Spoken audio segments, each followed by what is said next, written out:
Good evening, ladies and gentlemen, and welcome into the virtual Talladega Super Speedway for the running of tonight's DegaPros Little Guys Christmas Bash 266 here from Talladega. You are watching live tonight back on the Hickory Racing Network. My name is Dawson Wise. Glad to be back with you. It's been a long while since we've had some Little Guys racing, and what an event we've got for you here tonight. A primer, if you will, for Season 3 of the Little Guys series coming in 2024. I'll talk a little bit about that a little later on in the night. Before then, at stake tonight, some top 5 payouts for you as we get ready to ring in the Christmas season the only way we know how, and that is Little Guys racing at Talladega Super Speedway. 100 laps on tap tonight, a long race, a marathon. But tonight, nonetheless, we are going to get to it here in just a moment. Qualifying is on the racetrack. We've got about 30 in here right now. If I counted right, it is a large field. Many of your favorites are back. We've got new names in here as well. We'll talk about them as the night goes forward as we get into our starting grid here in just a moment as we await these guys to run their qualifying laps. No fast repairs tonight in this 100-lap event. A notable change from the Little Guys Series races you may be used to. Tonight, the fast repair is done away with. We will be on one truck for everyone here tonight for 100 laps. We'll see how it affects the racing as the night goes forward with about 3.5 minutes here to go in the qualifying session. Glad everyone is joining me out there. Share the link. Go ahead and get this link out to your friends and family. If you know anybody that knows these drivers, get the link out there. Get it going. Let's get a nice audience in here for these boys, as I know we can, as we get ready to put this show on the road here. Qualifying underway, well underway. In fact, many guys getting close to completing their fast time laps here in just a quick moment, and we will start to get an idea of the makeup of the field for tonight's event. The Little Guys Series, like I said, coming in January of 2024. In fact, the middle of January 2024, a few weeks from now, taking the break for the holidays. It's actually going to be starting here tonight on this Monday night, but with the Christmas season coming, decided a special event was a little bit better to do here tonight, and we would save the series for 2024. Some notable big changes coming to that series as well coming in 2024. Like I said, we'll get to that a little bit more as the night goes on. So we have a couple of breaks in the action. I'll try to talk a little bit as to what that series will look like. We will have that series for you right here on the Hickory Racing Network, as it has been for seasons 1 and 2. I'll have all the action for you right here. Fast time so far. The Green Ghost, Austin Green, you saw him racing the championship night a few weeks back. He's in the field tonight as well. He runs the quick time right now on the board, and you'll start to see some of the names come into view on that screen that you've seen before, that you know, and some that you don't. I already see a few that are new to me as well, and it's good to see. We're always increasing the field, always getting new guys in here, and what a great sight that is, that some of these guys are taking their shot in a really big race tonight. This is 100 laps. This is no slouch, certainly in tonight's event. Tonight is not a 27-lap series race. This is a 100-lap marquee event for some pretty big payouts. We'll get to those first here momentarily before we get these guys on the grid.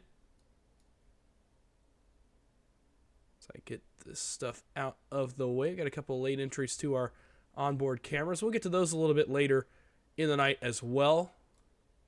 Glad these guys are willing to do that. Kind of on a whim. It was a last-minute thing, but we'll talk to that here in just a moment. The payouts tonight: $100 to the winner of the race, $90 to second, $85 to third, $80 to fourth, $75 to fifth based on 30. I think we got over 30. That may scale up just a little bit. Here as we get closer to putting the guys on the grid, I can tell you, let's see how many we do have in here, and I'll tell you if it's going to scale up. It's actually sitting right at 29, so those payouts pretty accurate for a $15 entry. That's a pretty impressive payback, I'll tell you what, for this kind of race. So a lot at stake tonight as we get ready to go for this race for the new season as well in a few weeks. We cannot wait to get this one going. 20 seconds remain here in the qualifying session, as Austin Green looks to me is going to continue to hold that number 1 spot here as qualifying wraps up. 10 seconds to go. Nobody else, I don't think, is going to get a lap down. And clock is at triple zeros, and we are going to get ready to get this one onto the starting grid. 100 laps on tap here tonight from the Talladega Superspeedway.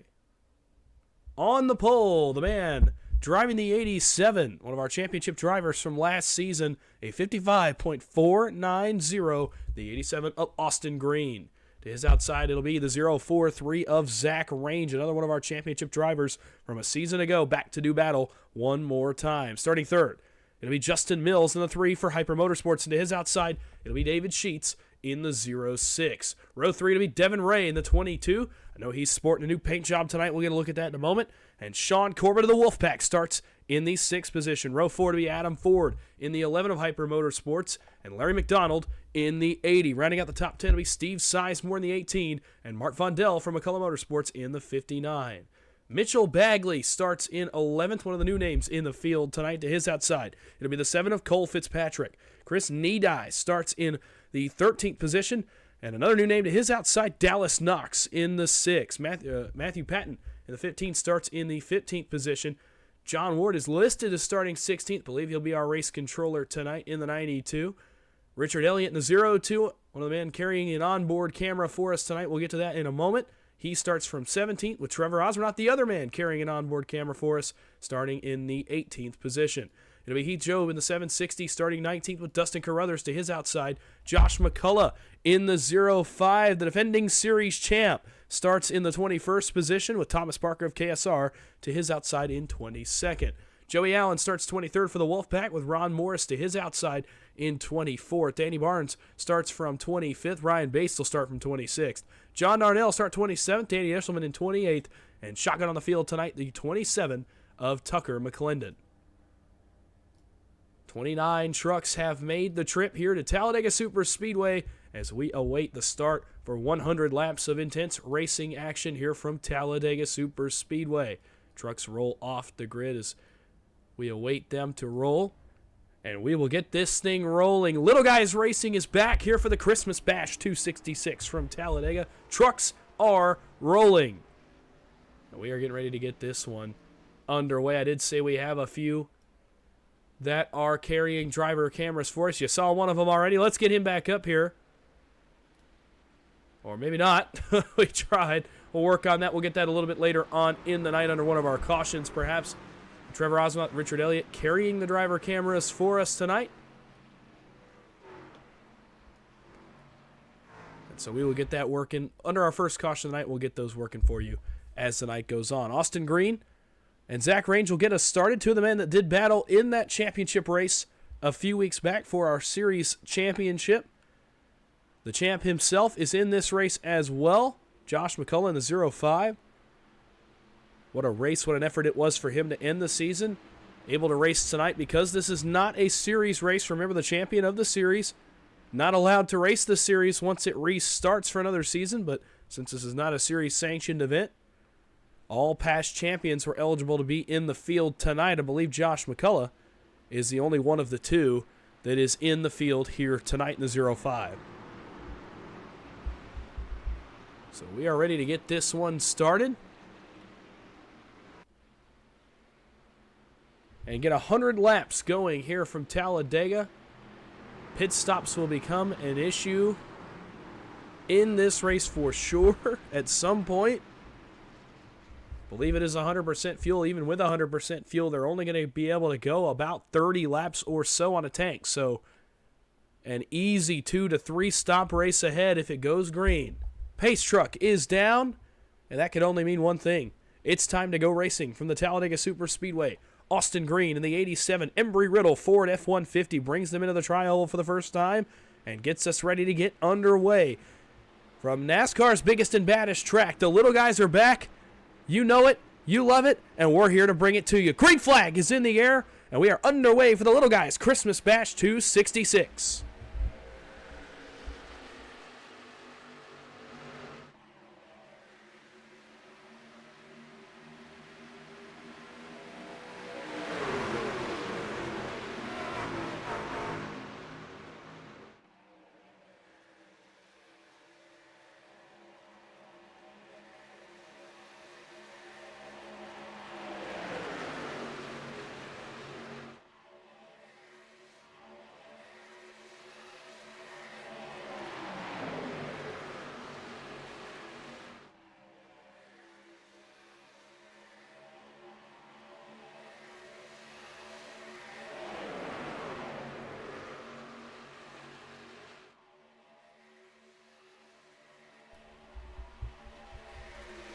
through the trial for the first time down to the start-finish line they come. Everybody, for the most part, singling out here early on. Not what we're used to, but Austin Green, he says, I'll take that, thank you very much. And he leads our first lap of the night with Adam Ford in tow behind him. Behind them, Steve Sizemore.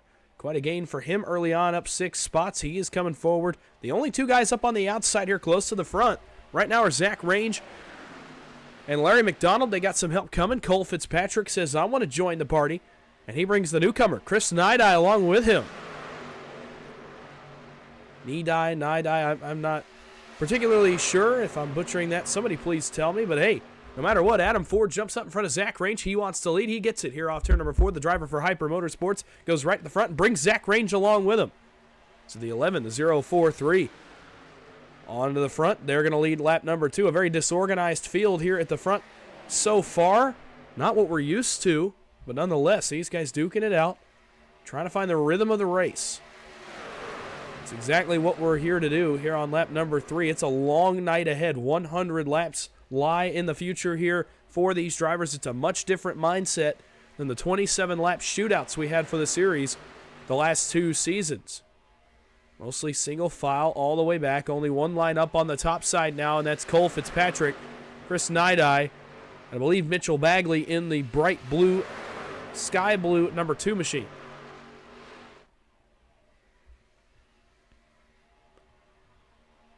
So they come forward a little bit. Fitzpatrick even almost with Austin Green here for 4th. But for the most part, this field is very singled out. I can tell you the Wolfpack guys, I see a couple of them starting to make their way forward. You see Sean Corbett, he's there in 9th. A couple others I saw further back starting to try to make their way forward. I know Joey Allen's up several spots, as well as John Darnell. So those guys are coming forward here in a hurry. They are down on the bottom back there at the tail end of this first pack as it starts to reformulate. Fitzpatrick now even with 3rd. He's coming to the front, little by little, chipping away at the lead. Fitzpatrick the outside of Range. How about the driver of the yellow and purple? He's marked as the number 9. He's the 7 in the session. Jumps out 3 wide. He splits Adam Ford. Ford in the middle. Hung with no help. Now here comes Fitzpatrick. He wants to lead. Range will get it. Ford trying to find a spot in line. He'll find one here in front of Austin Green. Top line still rolling. Fitzpatrick now gets split out even further. Now Fitzpatrick's in the middle. Chris Nidai wants a little piece of that, and Mitchell Bagley, he can't decide where the heck he wants to go. Now he goes to the top. That leaves Fitzpatrick in the middle. Larry McDonald pulls forward to 2nd, now says, I'll take that. Heath Jobe, Justin Mills, Tucker McClendon. Looks like several others have joined the party here close to the front of the field. Down the Alabama Gang super stretch one more time. Fitzpatrick found a spot in line back in front of Mitchell Bagley. He's going to try to come back forward again. After that little bit of an error, Adam Ford says, I want to do the same thing. Jumps right up in front of the Fitzpatrick machine, and now he will start to roll back to the front.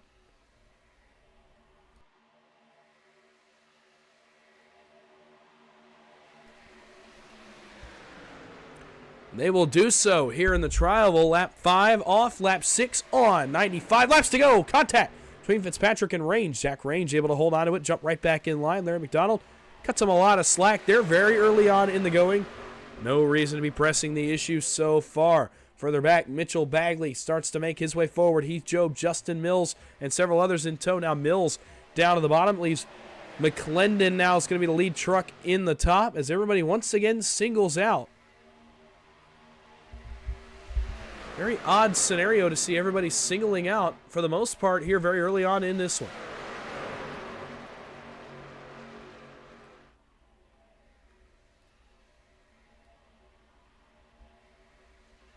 So down through the trial one more time. Only 5 trucks up top. That's Bagley, McClendon, and a few others that are starting to make their way backwards. John Darnell, Chris Nidai as well, and Dallas Knox. Fitzpatrick to the top. Got shuffled out. Now tries to find a spot back in line. A little bit of a shuffle here at the front as well. Top line starting to make some noise. Now Bagley starts to come forward once again. Fitzpatrick jumps in front of the line. Now he wants to come forward one more time. How about the drive so far from the driver in that bright yellow and purple machine up on the top side of the racetrack. Cole Fitzpatrick is on a mission tonight, very clearly. Out to prove that he belongs here as well in that 9 truck. He's still waiting on that first big moment. Could tonight be the night? Certainly. He is driving with some kind of passion tonight. We have not seen out of the driver of that machine tonight. He sees an opportunity. Fitzpatrick rolling towards the front, even with Larry McDonald. Second line still very disorganized. You can see how far apart they are. Still, Fitzpatrick side drafting, trying to drag his line forward. He's going to get to the right rear quarter panel here of the leader, Adam Ford. That's as far as he'll get. Now he'll draw even and poke the nose out front for the first time tonight. So lap 8 on the board, back to 2 wide for the lead, but only for a moment as the push comes back to the bottom in the form of Zach Range and Larry McDonald. Austin Greenheat, Joe, Justin Mills, several others just fit to ride in line right now, not really trying to do too much. Just trying to hang in line, survive much of this race, and make it to the end of the night. Lap 9 goes on the board. Into turn number 1 one more time. Adam Ford, Cole Fitzpatrick, door to door here for the race lead. Fitzpatrick down to side draft. He knows that run's going to come back to the bottom, and it does in a big way here in the middle of turns 1 and 2. Forward up to let Zach Range cool. Fitzpatrick says no, sir. And for the second time tonight, Adam Ford is hung in the middle. Now he's got help coming to him, though, in the form of John Darnell. So he will not lose too many spots. He'll just have to file in 4th in the middle lane. Up front, it'll be Zach Range and Colt Fitzpatrick. Range, Fitzpatrick continue to duel for the lead. Mitchell Bagley, the lead pusher, up in the top side as Adam Ford is cycled right back in 4th on the bottom. Fitzpatrick, Range continue to duel here for the lead at the line. A little bit of contact between our 2 leaders. Able to keep it together. Lap 10 goes on the board that time by. Still 2 wide.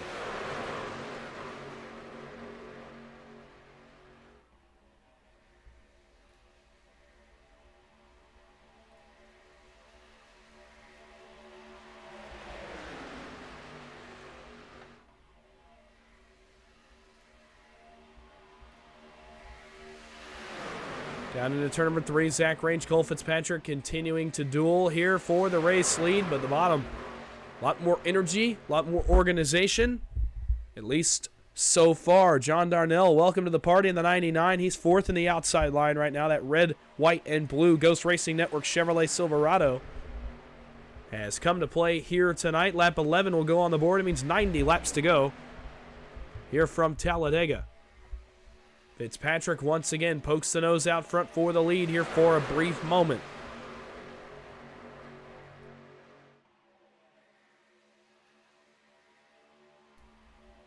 On the Alabama Gang Super Stretch one more time. Zach Range, Colt Fitzpatrick still deadlocked. Nobody able to really get much of a run. They're not very aggressive in pushing right now, which could be the explanation for why it's not very easy to get out in front here for either of these drivers at the front of the field. Bottom line is very separated, you can tell here against the yellow line. We got 1 car off the pace. That is Richard Elliott. I believe he had some connection issues, and his driver cam has gone out as well. So some kind of connection issue for the 0-2. He has rejoined the race as Fitzpatrick is able to finally clear down across the nose of Zach Range and go to the lead officially for the first time tonight. What a great drive so far for the driver of the 9. The field approaches Richard Elliott. You see him up in front of the field here in turns 3 and 4. They're going to have to lap by him here in a moment. Not the start that Richard Elliott wanted, but lucky for him, a very long race ahead. He can still very easily recover what he has lost to this point.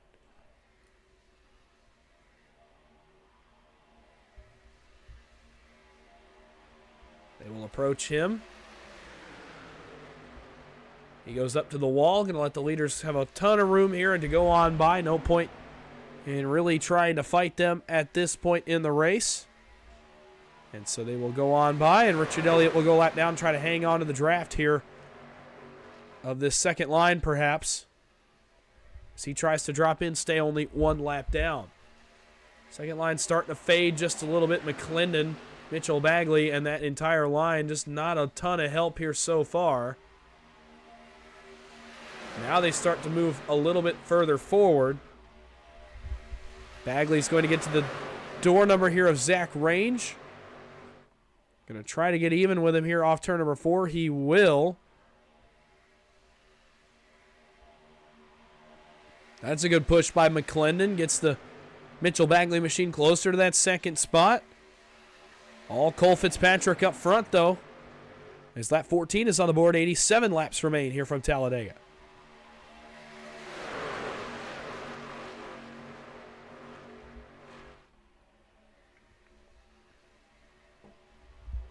Fitzpatrick up to block the middle, allowing Range to cool off a little bit. Push goes to the bottom now. Zach Range will get back to the race lead by the time we hit turn number 3. But the push actually stays up top just a little bit. Mitchell Bagley doing an excellent job on the top side of the racetrack, keeping Fitzpatrick out front, but not for long. New leader once again, Zach Range here in turns 3 and 4. Richard Elliott has held on to this draft. He's riding about 6th in line, 7th in line, make that on the bottom. Behind his teammate Justin Mills. 15 laps on the board now. 14 have come and gone. Fitzpatrick down to side draft. His help is not really getting the memo. He's trying to side draft that hard.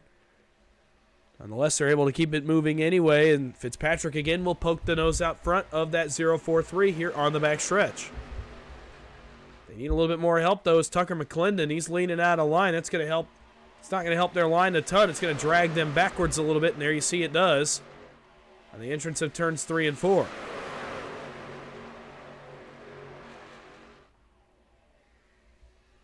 Off turn number 4, Zach Range continues to lead the way. Larry McDonald doing a good job so far, just doing enough to keep him out front and no more than that. Don't want to force the issue early on in this one. Really want to get to this first pit stop and then see it play out from there. Fitzpatrick back to the lead here for a moment. They're going to continue to trade it.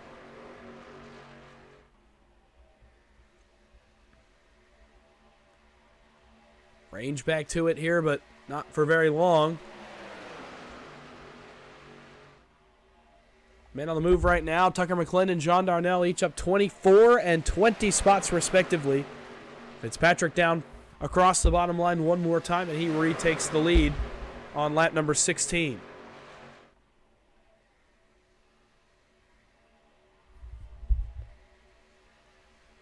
Then going the wrong way, Devin Ray, David Sheets have lost 14 and 15 apiece. But granted, I think that might be by design for those two drivers. You saw Devin Ray on the opening lap of the race dive to the back, trying to save that truck. Remember, no fast repair here for these drivers tonight, so trying to play it smart, play it safe, and ride around for a little bit, especially until this first pit cycle. We know how chaotic pit road can be. On a super speedway, you're trying to come down off the banking, trying to get down from 200 miles an hour to about 60 in a very short amount of time. Only that short shoot from turn 4 to the pit entry. New leader at Talladega here in 3 and 4, and it is Mitchell Bagley for the first time tonight. That sky blue Luxor Chevrolet Silverado out front here for the first time in this race. Now that top line will continue to lose energy. Now Tucker McClendon, John Darnell, Chris Needye, and Dallas Knox, the only 4 trucks remaining in that line.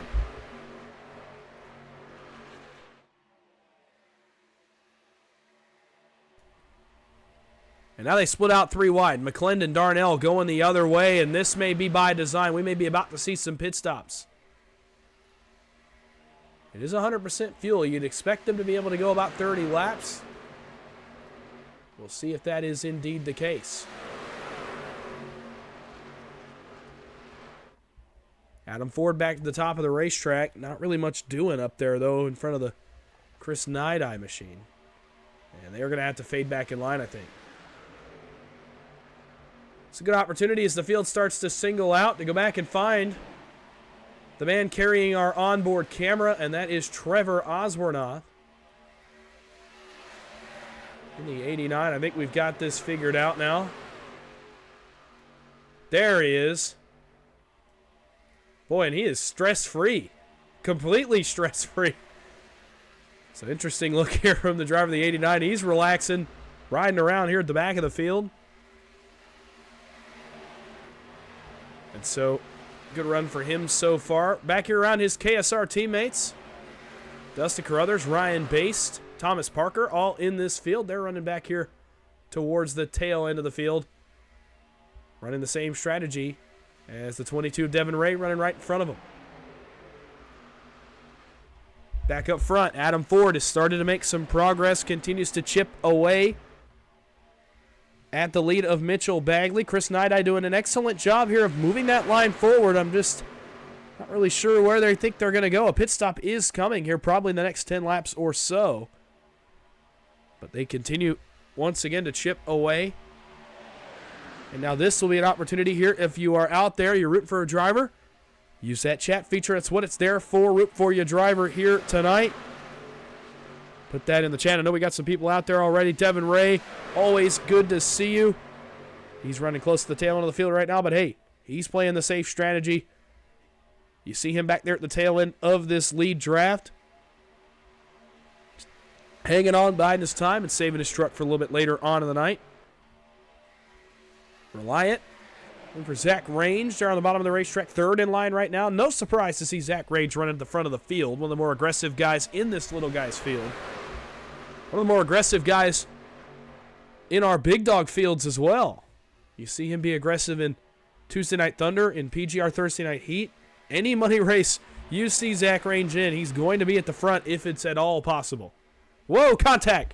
Nidai and Adam Ford had some contact. They're going to have to try to check up and allow those guys to get back in. It looks like everybody's okay. And we continue to roll here on lap 21. Also in the chat, we got William Fox. Another guy racing quite often. Good to see you. Rooting for Ryan Baste in the 73. He, again, like we said, runs further at the tail end of the field, trying to bide his time. And make things happen a little bit later. The top line's really faded out now. It's only Nidai and Dallas Knox.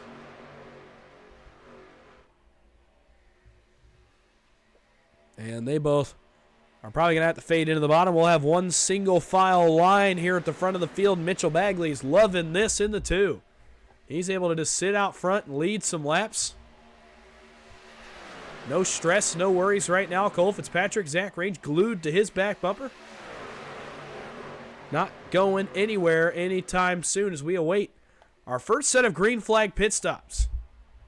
Let me tell you, that can be a chaotic time when you make green flag pit stops at a track like Talladega. Especially in a field like this where it's a very large field. It's going to be very disorganized getting onto pit road. You might have multiple strategies here too, which may make it even more difficult. It's a whirlwind of information to try to get onto pit road at a super speedway. It takes finesse, but it also takes speed. You got to be on and off very quickly.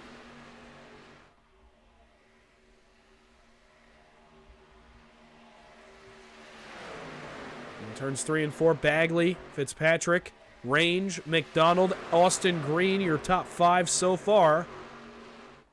On lap 23, Richard Elliott out of line and has split the field quite a ways here. A weird split in the field from Justin Mills back to Tucker McClendon. And coming to the line, 24 laps on the board. Top 8 have broken away all the way back to Justin Mills.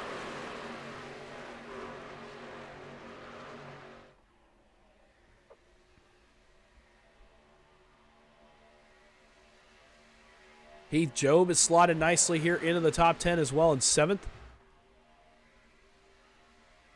He and his 2 teammates, Justin Mills and Adam Ford, running nose to tail here 6th through 8th.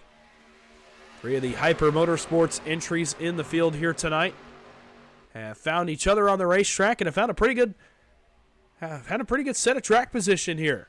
It's a pretty nice draw for the drivers from Hyper Motorsports. Their teammates tonight. Obviously, Richard Elliott has had these connection issues tonight. It's forced him to go a lap down, and Danny Barnes is in the field as well. In fact, those two working together up on the top side a little further back in the middle lane.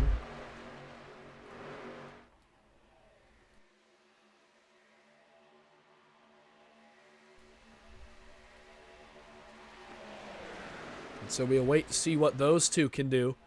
Well, now it's just Danny Barnes as Elliott's dropped back down. He's going to let Danny have a spot in line.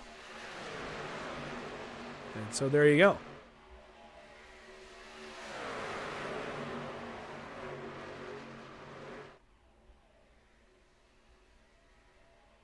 $25 on the board. It'll be 75 laps to go. A quarter of the way through this one already as we pass by the start-finish line here this time by.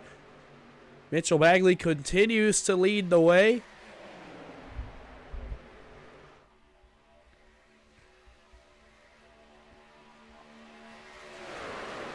And everybody's single file down along the yellow line.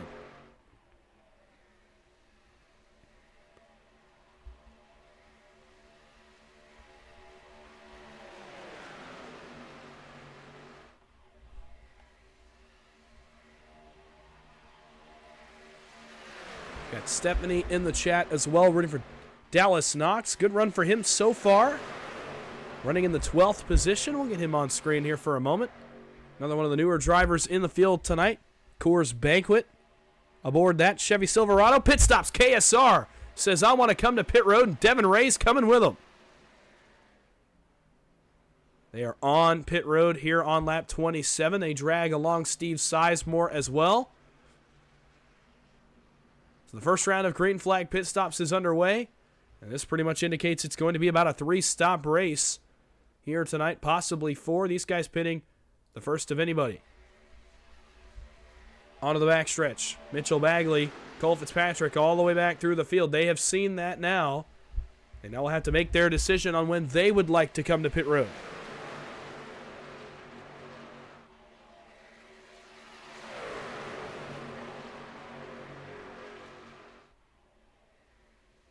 Off turn number 4, no takers this time by. You cannot make it on a 2-stop race unless you make it to about lap 33 or 34. These guys are going to have to really stretch that tank. I don't think it'll go that far to make it on 2 stops. It's most likely going to be 3. KSR opting to pit on lap 27. No takers. On our last time by, they pit on 26. No takers last time by on lap number 27. So now we await the field here on lap number 28. Only those KSR trucks pit. That would be Trevor Oswernoth, Devin Ray, Ryan Bass, Dustin Carruthers, Thomas Parker, and Steve Sizemore. Now a large group. Here comes Hyper, Adam Ford, Justin Mills, and some others as well. Richard Elliott, Heath Job, Danny Barnes on pit road, Sean Corbett, Matthew Patton, Joey Allen, Tucker McClendon, and John Darnell. That is the second group on pit road here on lap 28. So it's a very split group here at the front of the field. Now the top 5 have broken away. That would be Bagley, Fitzpatrick, Range McDonald, and Green. Chris Nidai, Mark Vondell, David Sheets, Dallas Knox, and Danny Eshelman will try to get back to this group.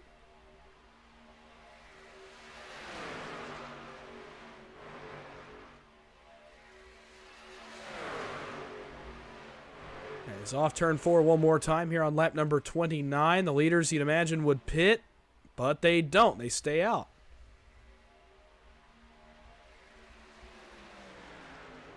At least one more time by for this group.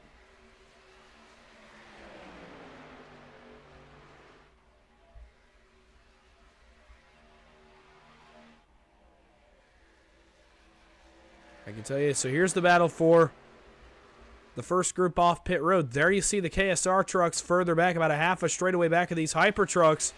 So Hyper Motorsports appears to be the big winners out of this pit cycle, but Trevor Oswernoth and his crew are going to run them down. They are flying here off turn number 4, running very good lap times, and yeah, they're going to be well within draft range. They are not far in front of the leaders, though, who we await to pit here. And here they come. Bagley, Fitzpatrick.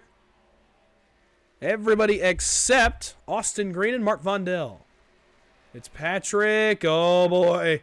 He was awfully hot coming into that pit entry. I don't think he got it down to speed. We'll have to wait and see. But Fitzpatrick, Bagley, Range, Sheets, McDonald, Nidai, Knox, and Eschleman are on pit road this time by on lap number 31. And now we await just these two trucks, Austin Green and Mark Vondell. First cycle of pit stops done and over with. Adam Ford, Justin Mills, Heath Job, the Hyper Motorsports teammates. Going to be 1, 2, 3 after this pit cycle, we assume. Trevor Osrenoth, his KSR teammates, and Devin Ray have filed right in behind that group. Here come Vondell and Austin Green, this time by on lap 31 to complete our round of pit stops.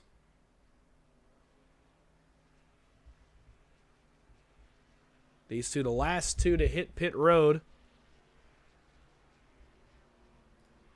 So we assume that will hand the lead off here to Adam Ford.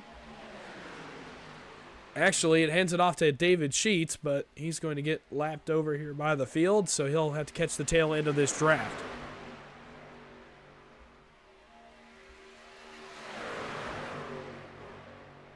So that will provisionally hand the lead over to Adam Ford as he races through the short chute and into the tri-oval. Hyper 1, 2, 3, KSR 6, 8, 9, 10. With Devin Ray in this group as well. There go Vondell and Austin Green. They lap on by them. And Adam Ford now officially inherits the lead after our first cycle of pit stops on lap 32. Thomas Parker, some connection issues. He has to dive out of line. Now we'll dive back in here at the tail end of the draft.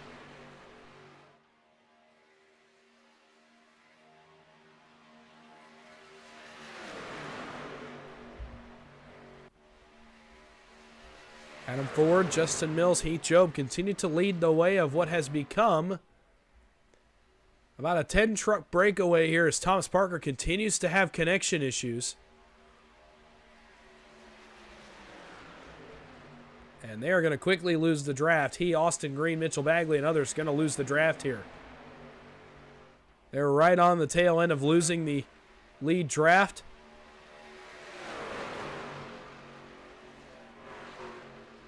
We'll see if they can pick it back up. I believe they have picked it back up. And they will slowly start to reel in the lead of the field. Too wide. Here comes KSR. They decide they want to come play, and they take Devin Ray to the top side with them. Trevor Osrenoth, the 89, goes to the lead for the first time tonight. Devin Ray pushing hard on him. Ryan Bass, Dustin Carruthers as well in tow. And coming forward, and what else should we expect out of a little guy's race? KSR, a flex of muscle, and they go to the lead here on lap 33. Boy, and they made that look easy. Into turn one, it's now Osrenoth, Ray, Bass, Carruthers, Ford, your top five. And the hyper drivers have to regroup. Not sure the justification for KSR to go to the front, not just ride in line, save some gas, but they want to be out front. They link up, get together, and go right to the front of the field, and now they hold the first three of the first four spots.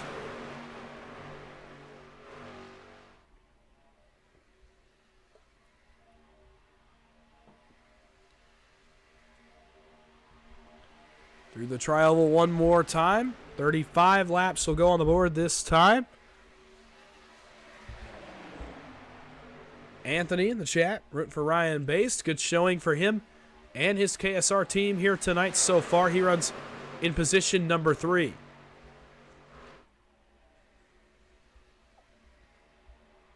Austin Green gets turned. Trouble further back as Austin Green has gone for a slide on the apron of turn 2. I was looking at KSR trying to figure out some things about their strategy, and Austin Green, I caught it the last second, got turned. Since the field's single file, we'll go back and take a look, or we'll try to. Well, maybe we won't.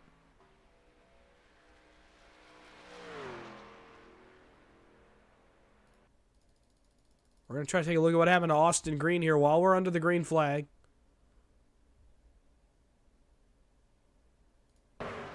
What in the world happens here? Running right behind Cole Fitzpatrick in front of Mitchell Bagley. And does he clip the apron? Does he maybe have to check up here? Looks like the bottom lane is checking up. And I think he's going to get some help here from Mitchell Bagley. And yes, he does. Bagley to the back of the 87 sends him for a slide. An unfortunate break for Austin Green in the 87.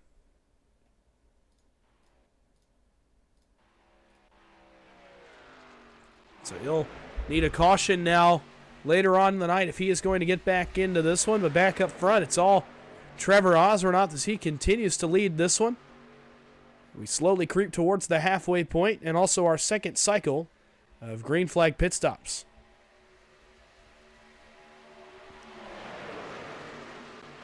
Trouble! Around goes Dustin Carruthers. Right in the middle of the back straightaway. The 10 goes for a spin, hits the outside wall, and collects a couple of trucks. He got turned off the bumper of Adam Ford. And just when you say you need a caution, if you're Austin Green, you get one. And a tough break is Carruthers now with big damage to the back end of that KSR Chevrolet. And what in the world happened here?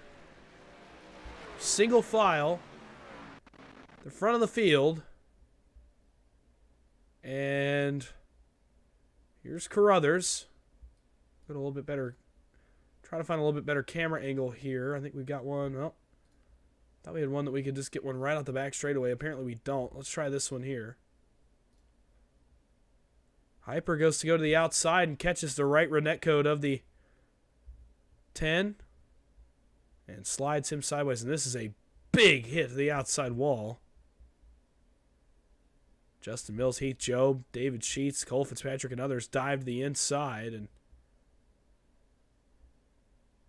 he saves it, but not before big damage to the back end of that 10 machine. And with no fast repair, like I said, very costly to get into an incident. And unfortunately for Carruthers, he's the only one to receive any kind of major damage out of this one. You see here, I think all they wanted to do if you're Hyper Motorsports is go to the top, and unfortunately the right Renette code has been so bad in the trucks since the new update several months back. And unfortunately right there, Ford just misjudges that net code a little bit, trying to side draft and get a run, and hooks the 10 of Dustin Carruthers into the outside wall. To bring out our first caution of the night, we'll take one more look at it here. Look from above. And there you see it. It's netcode as they try to make a pass, and that does not work. And Carruthers hammers the outside wall. Danny Barnes skates by. Mitchell Bagley's got to bail quickly down the lower parts of the apron. Vondell trying to get by it as well.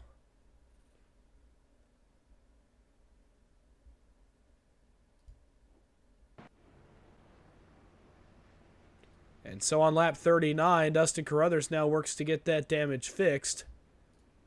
We'll try to get back out onto the racing surface, and we are under our first caution of the night here on lap 39 of 100. And the strategy for KSR, unfortunately, is now out the window, as one of their teammates up in smoke here on our first caution of the night. David Sheets is going to inherit the lead here off of pit road, as the field shuffles just a little bit under our first round of yellow flag pit stops. From here, still a stretch to make it on one stop. It's very close. You're almost right at the window right here under this caution to have a one-stop race remaining from here.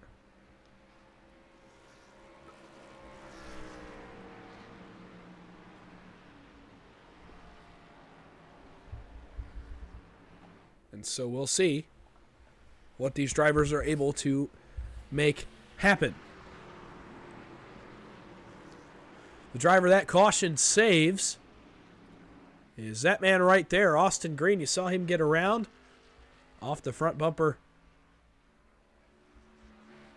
of Mitchell Bagley.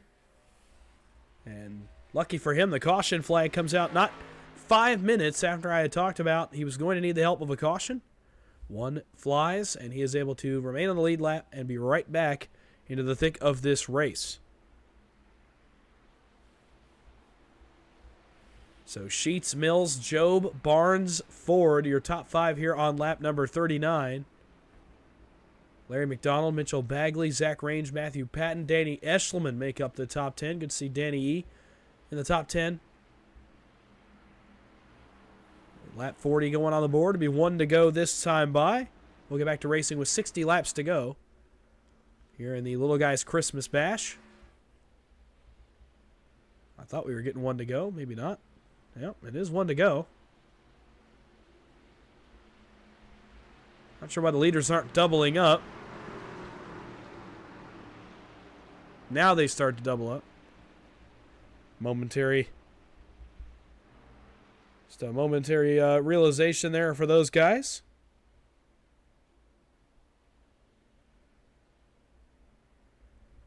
So we'll get ready to get them back under the green flag. What interesting racing it was, I'll tell you what, for the first 40 laps of this one.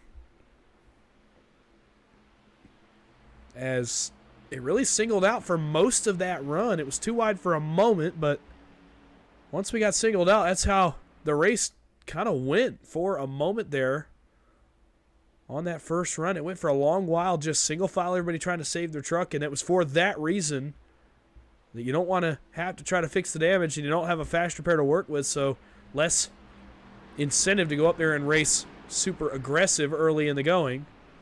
Easier just to ride, save the truck, and be there later on.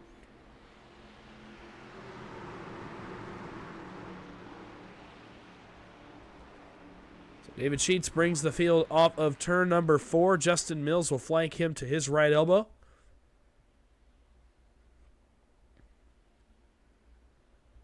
And here we go. Pace truck is down. We're going to get back to green flag racing here on lap number 41 of 100.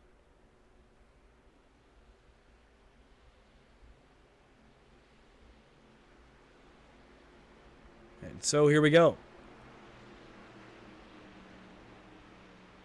Into the trial one more time. Green flag is back in the air, and we're back underway here at Talladega. Up through the gears they go. David Sheets, a pretty good start on the bottom. Justin Mills got a good start up top, but unfortunately for him, he does not have a ton of help. The top line behind him did not really go. He now awaits some extra help.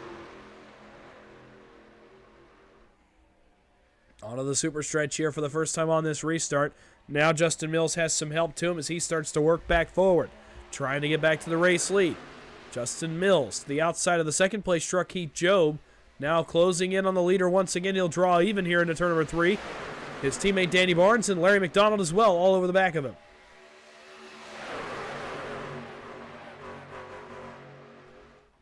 Mills to the race lead here off turn number 4 with the help of Danny Barnes, Zach Range, Danny Eshelman, Chris Knight, John Darnell, and others starting to come forward as Mills inherits the lead. 59 laps to go this time by. Lap 42 going on the board. The two hyper trucks here at the front. One's going to be able to clear down. The other is not. It's going to allow Danny Barnes to side draft here for a moment.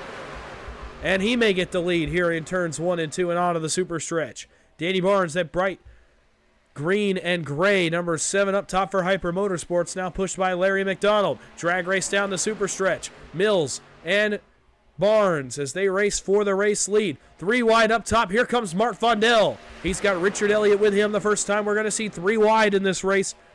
When it's executed from behind, when it's not somebody getting split, when it's actually somebody building a run in the third lane.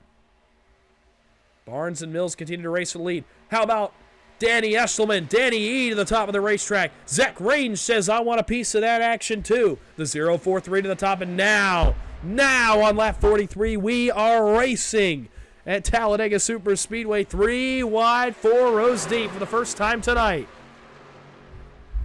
Through turns 1 and 2. Zach Range, Danny Eshelman going to try to get it going. Middle line starts to fade. McDonald with Chris Nideye. Does anybody take advantage? Try to get up into the middle lane. Up top. Upstairs against the outside saver barrier. It's Zach Range, Danny Eshelman, Mark Vondell, and Richard Elliott. Middle line still with no help. Range still not really wanting to clear down because he doesn't have much help down there. Now he's starting to fade down a little. Now he'll decide to just go down there. Up front, Justin Mills loves to see this. So does David Sheets and Danny Barnes, but not for long. Now Zach Range starts to make his pilgrimage towards the front. Here comes the 0-4-3. You are not going to be able to keep him out of the front for very long. 57 laps to go this time by, and the field is infinitely more racy than they were on that first run. Zach Range, Larry McDonald. Dallas Knox pokes through as well, closer to the tail end of this lead group. He pokes the nose of the 6 out into the outside line. He wants a piece of this one as well. Down the backstretch, now a huge surge from that outside line. Zach Range wants the lead, off into 3s, not quite going to get it, but he'll draw even here with the 2 of Justin Mills.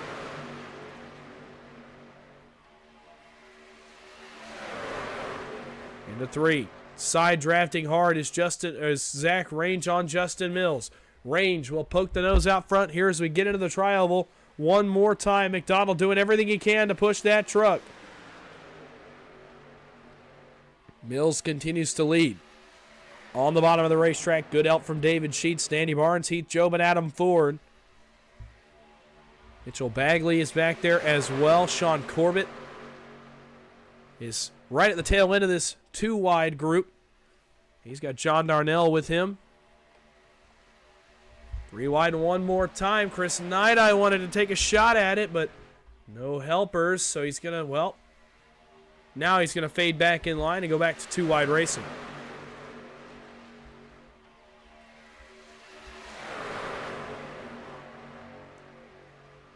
Off turn number 4, we can kind of take a breath for a moment after that brief scramble as we've gone back down to just 2 wide. Nideye takes another look 3 wide, but I think swung it out a little bit too far. Going to have to probably fade back in here.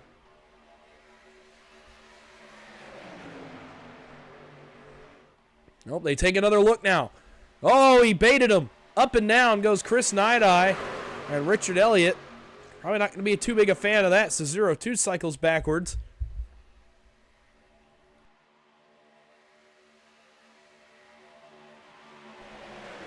Big surge here by Zach Range. He goes all the way to the lead and now down across Justin Mills.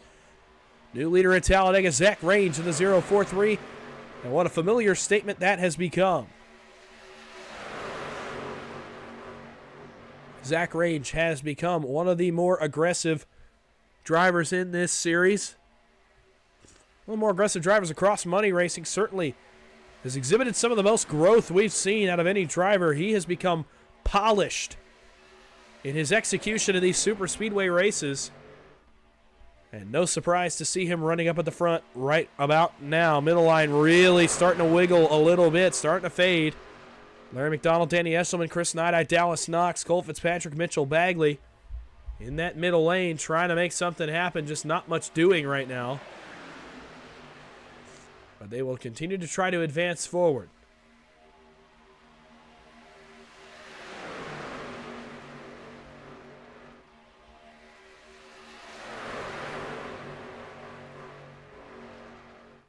Middle line starts to drop into the bottom now as everybody starts to maybe single back out one more time.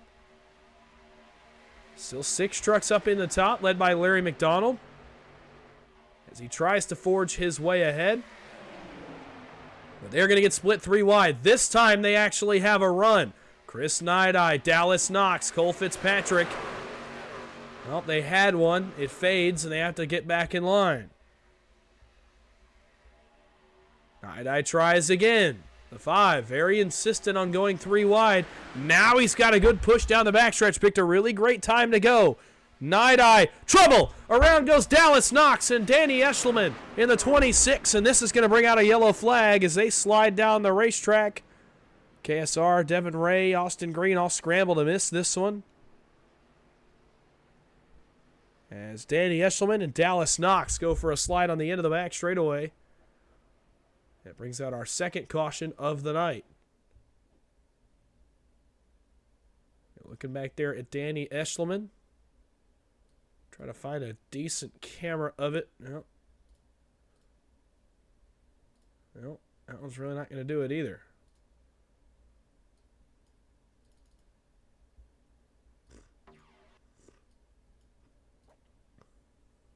Go here. I think what started this is, I think an offset. There's an offset push right there from the Dallas Knox machine to Chris Nidai, and then as a result, Nidai goes left.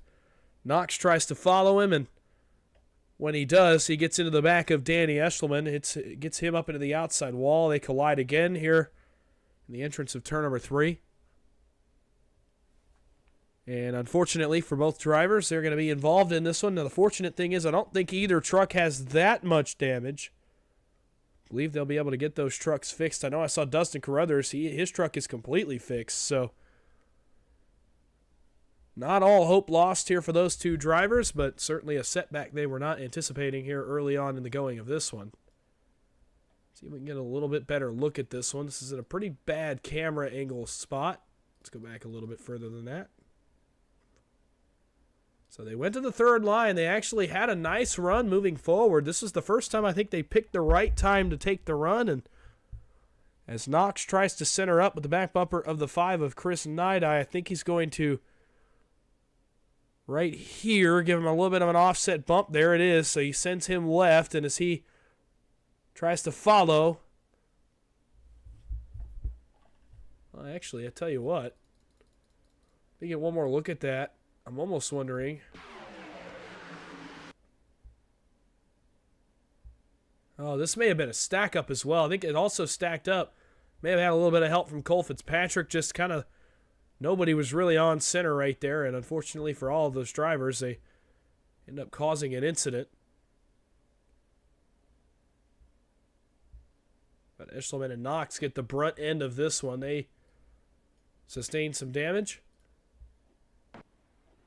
Eshelman on pit road. Dallas Knox is as well. We'll see if they can get that damage fixed and get back out on the racetrack.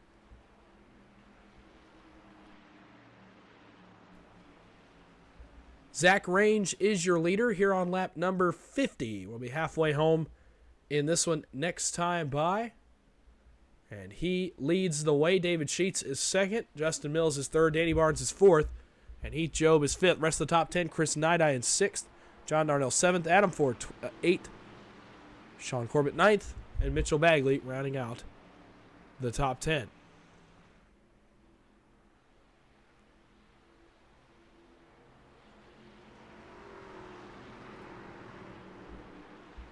It's pretty good racing so far. A little bit tamer, I think, than perhaps many of us anticipated.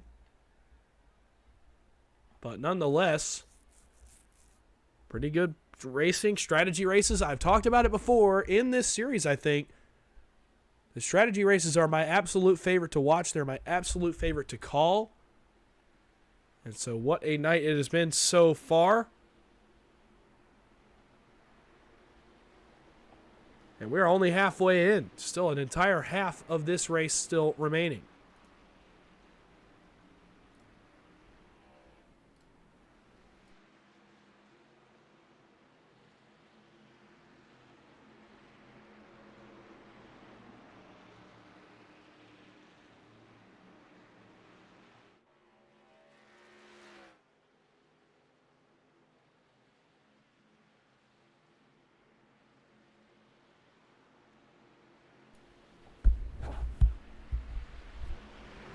So getting ready to go back to green here on lap number 52. We are past halfway for sure. Only a one pit stop race here the rest of the way.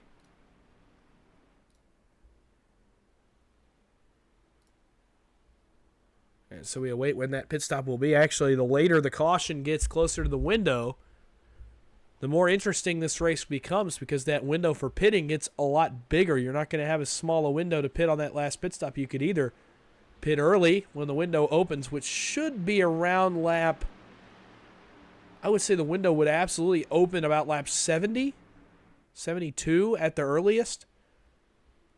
But then if you run the tank out, you could go as late as lap 80, and that window will continue to get larger here as we get later in the race. Guys make yellow flag pit stops. That window will get later and later and later and later and provide a real strategy question for this field. Do you pit early or do you pit late? Typically what we see is that if group pits early, then everybody follows their lead lap by lap until everybody has pit early. If nobody pits early, then everybody waits until late. There's not really been many examples of a completely split strategy where one group decides to pit early and another decides to pit late. We have not yet had that happen. At least, not many times to my knowledge. In my time of being back here on the super speedway scene. So, we'll see if tonight is the night that all changes. As we get ready for the restart here on lap number 52. Zach Range brings them back into the tri-oval. We await the green flag one more time. 49 laps to go in the Little Guys Christmas Bash. In the restart zone they come. Green flag is back in the air and back up through the gears we go here at Talladega. Range is gone. That is not a good thing on a super speedway. Sees the run coming up top. Now the run transitions back to the bottom. He may have to go right back to the bottom of the racetrack here. And he does. In front of Justin Mills, who's now going to have to be content to push him at least for a moment. Top side, David Sheets. He'll have help from Chris Nide, who goes 3 wide. And Adam Ford goes on with him. David Sheets hung in the middle 3 wide.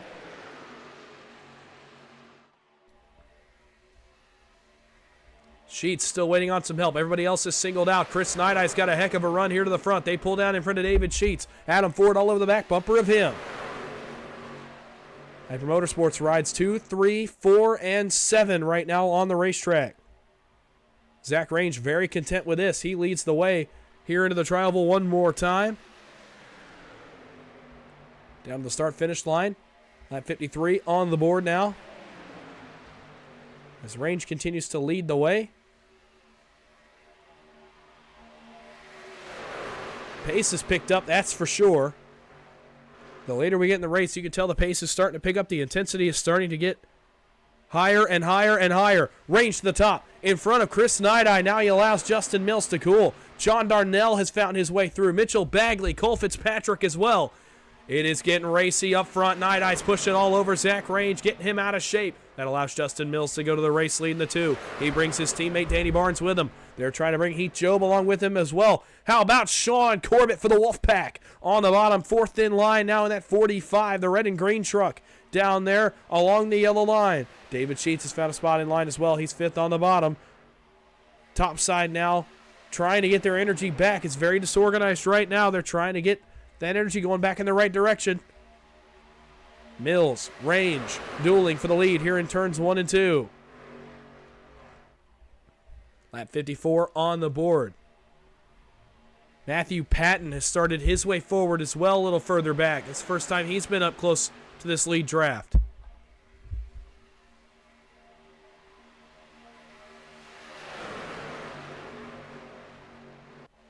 Oh, contact between the leaders, Range and Mills. They get it back together, though.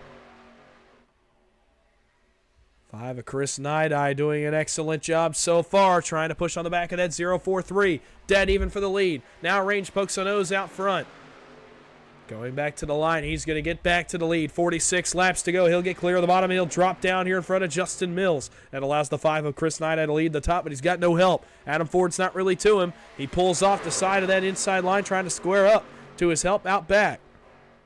Mitchell Bagley, Cole Fitzpatrick, John Darnell on the way to Cavalry. Coming to try to help.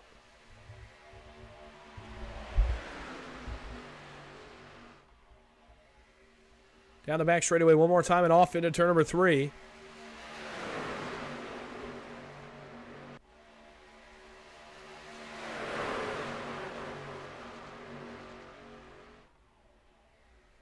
Range continues to lead the way.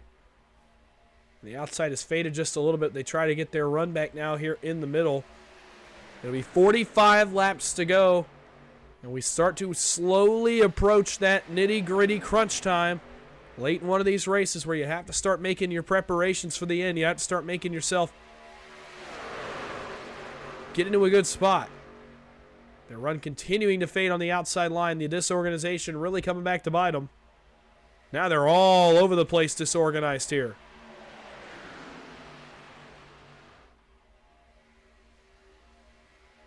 Justin Mills, no help up top. He waits for his teammate Adam Ford. Job says, can't wait that long.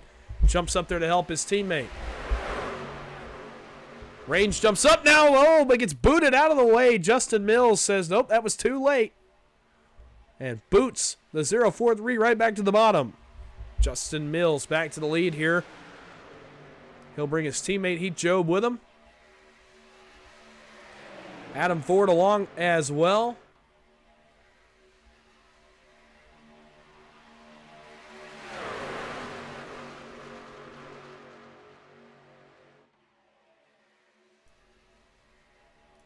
And Zach Range back to the lead here on the super stretch. So continued duel for the lead is kind of a stalemate here at the front of the field as we try to figure out who has the best run. Now Justin Mills surges and will go right to the bottom in front of Zach Range. So now Hyper leading both the bottom and the middle lane here. Good spot for them to be in. With 44 laps to go, make it 43 when we pass by the start-finish line. Now Heath Job wants a shot at the lead. Here comes the 760. He wants to poke that nose out front for the first time tonight. I believe he will do so. Not quite here into one. I thought he was going to, but not quite.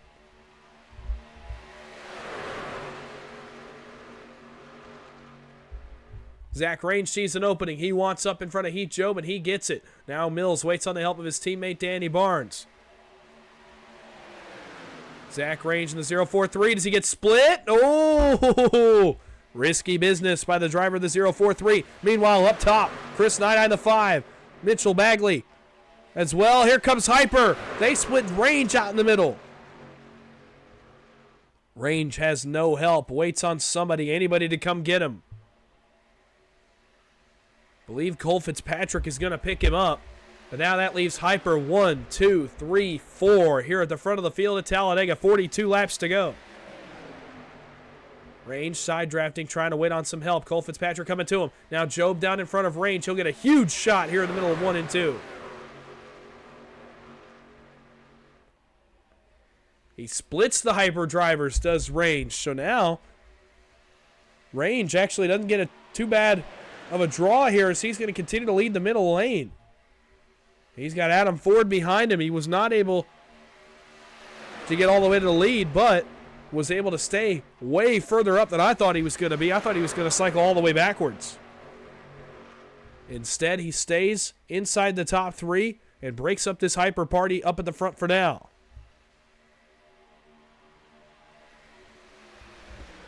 Door to door now with the leader here in the tri-oval comes Zach Range. He wants to lead back. Tell you what, the 11 of Adam Ford has certainly been one of the better pushers in the field here tonight. He continues to do an excellent job. You can see just how much that middle line moves when he is the lead pusher. Night Eye again trying 3 wide. Fitzpatrick and Bagley go with him. Can he get any kind of run? No.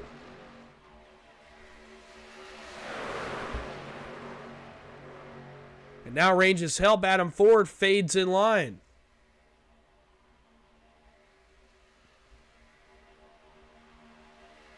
Range gets a shot in the 5 of Night Eye.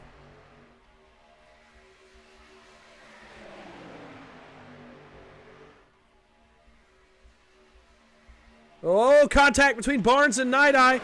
Night Eye's trying to keep it out of him. Trouble. Around goes Barnes and Night Eye, and that's going to bring out a caution. Trouble further up. Danny Eschelman's been turned off the bumper of those 2 trucks, and now more trouble. Larry McDonald, Matthew Patton get into it as well. And Ryan Baste is involved in the 73. Goodness. A lot happening here in the span of a few seconds.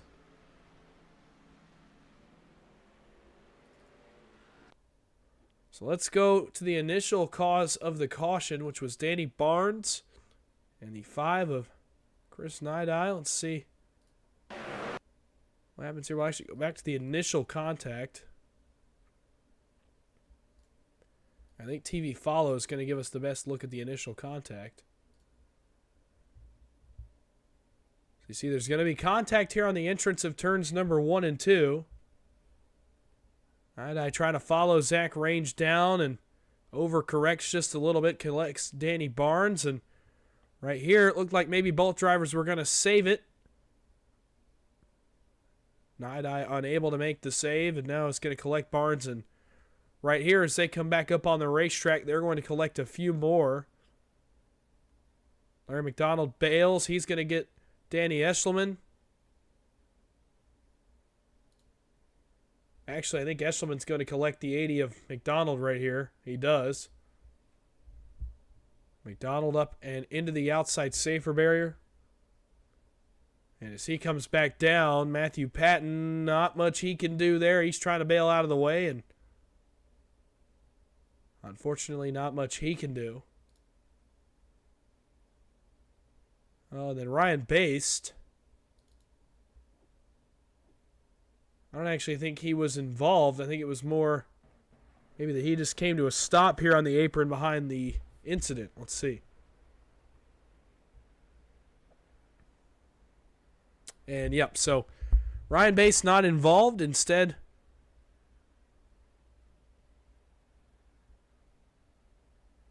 trying to get the truck back going and just sat on the racetrack in front of the incident. So, no harm, no foul for Ryan Baste.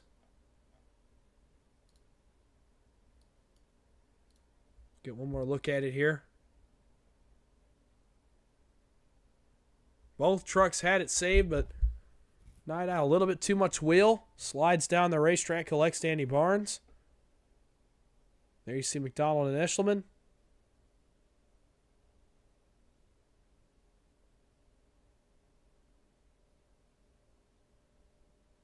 Austin Green bailing out of the way. Close call there for the 87 of Green. Devin Ray getting on by, and there you see Baste. He just comes to a stop here on the apron of turns 1 and 2, and probably not a bad idea. Wait for everything to pan out, and then he drives away.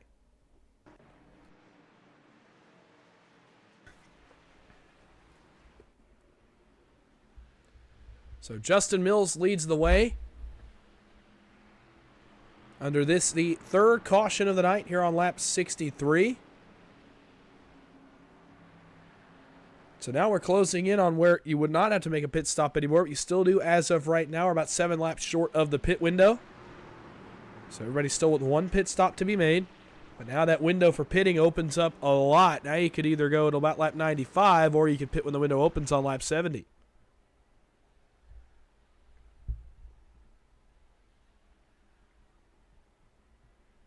So we'll see what these guys attempt to do here.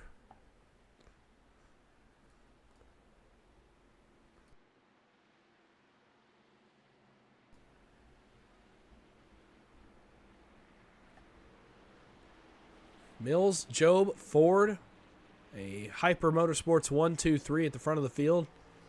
They had Danny Barnes up here as well before that incident just a moment ago.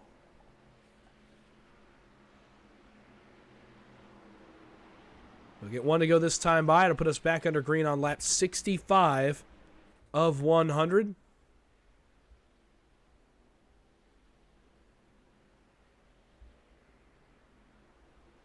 Quite a ways into this one already. Still a ways to go, though. A lot to happen.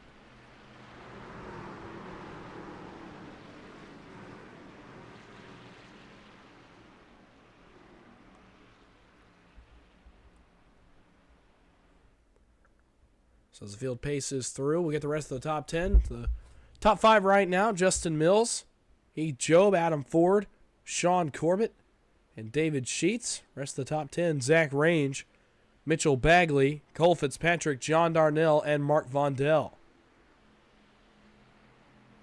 5 spots are going to have payouts here tonight. Remind you of those payouts right now. Based on 30, we had 29 start the race here tonight, so these are just about accurate. $100 to the winner of tonight's race, $90 to second, $85 to third, $80 to fourth, and $75 to the 5th place car. Pretty good payout here. Even if you finish fifth, you're going home with 5 times the money you put in on $15 entry fee here tonight. So very nice profit opportunity for several drivers here at the front of the field. If you can get into that money.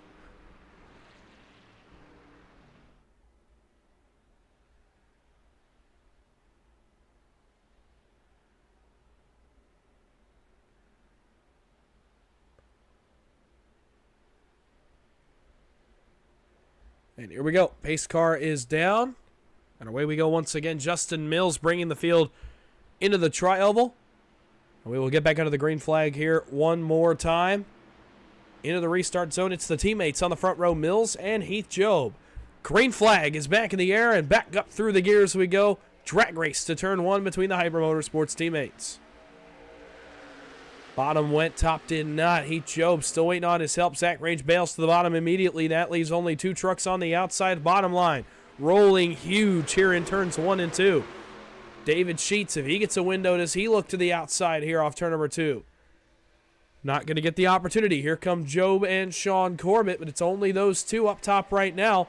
Cole Fitzpatrick trying to get up. No sirree, not happening.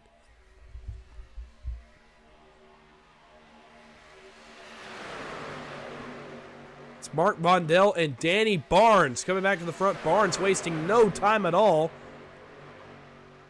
Coming back to the front of the field.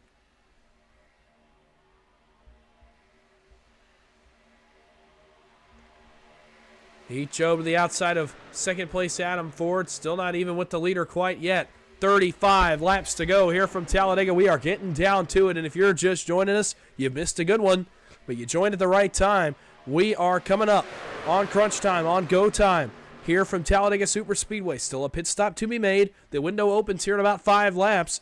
Anytime after that, you could come for pit service and have that done. Any caution inside of lap 70 essentially guarantees there will be no green flag service required. And it's basically the green light to go race for the win.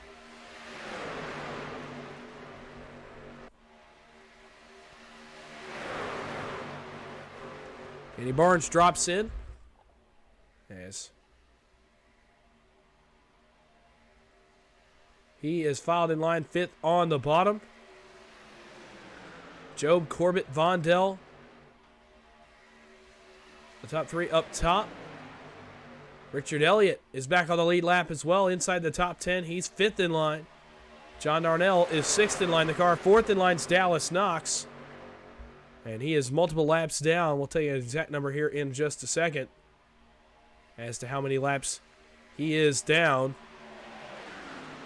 7 laps down, so he needs the help of considerable amount of cautions here to try to get himself back into a spot where he can be on the lead lap.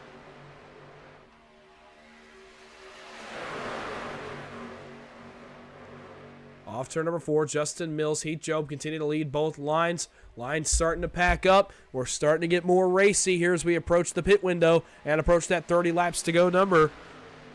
We're about, let's see, I'd say 6 laps short here of what our normal race distance would be. That makes 27 laps. 33 to go that time by at the line. 68 laps have already come and gone.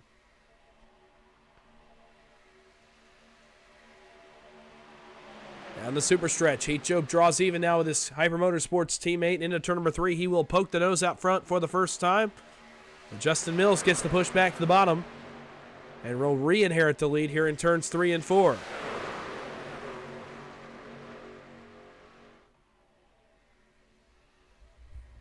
The window will open here in 2 laps time. Inside of 30 laps to go, you can pit and have your pit stop done for the remainder of the night.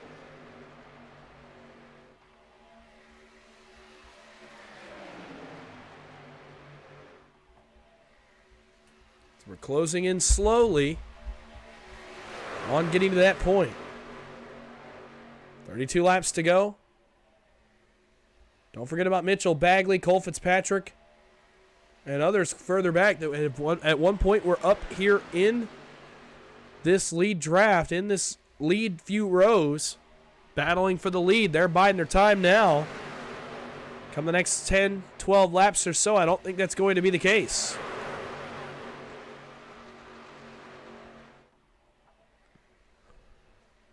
Off turn number 4, Justin Mills continues to lead the way in front of Heath Job. Speaking of Bagley and Fitzpatrick, they've decided it's time to roll here to the front of the field. They are now 4th and 5th on the outside line. Into turns 1 and 2. One more time, the top line's gaining some energy. It's gaining some players. We're getting racy here at Talladega Superspeedway. Mark Vondell, now the lead pusher in the outside. How about the 59?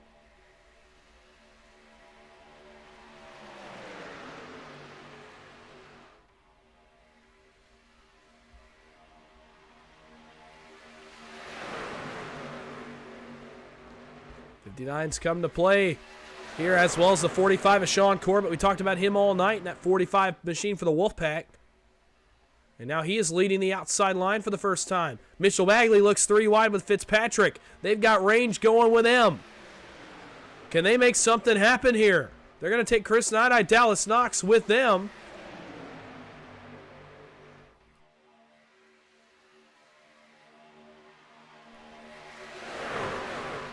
What can they do? It's 3 wide one more time here at Talladega Superspeedway. David Sheets says, I'll take that, thank you very much, and jumps up to the middle to fill that gap. Mitchell Bagley has a massive run to the outside of the leaders. Cole Fitzpatrick is pushing for everything he is worth here on the back straightaway. 3 by 3 for the race lead. Into turn number 3. Now Bagley goes a little bit wide. Fitzpatrick has to let him back. In trouble! Around goes the leader, Heath Job, right in front of the whole field. The big one has erupted here at the exit of turn number 4. Several big-time impacts, and this one is going to eliminate some trucks, as Heath Job got right hooked right in front of his teammates and the entire field. Oh, man.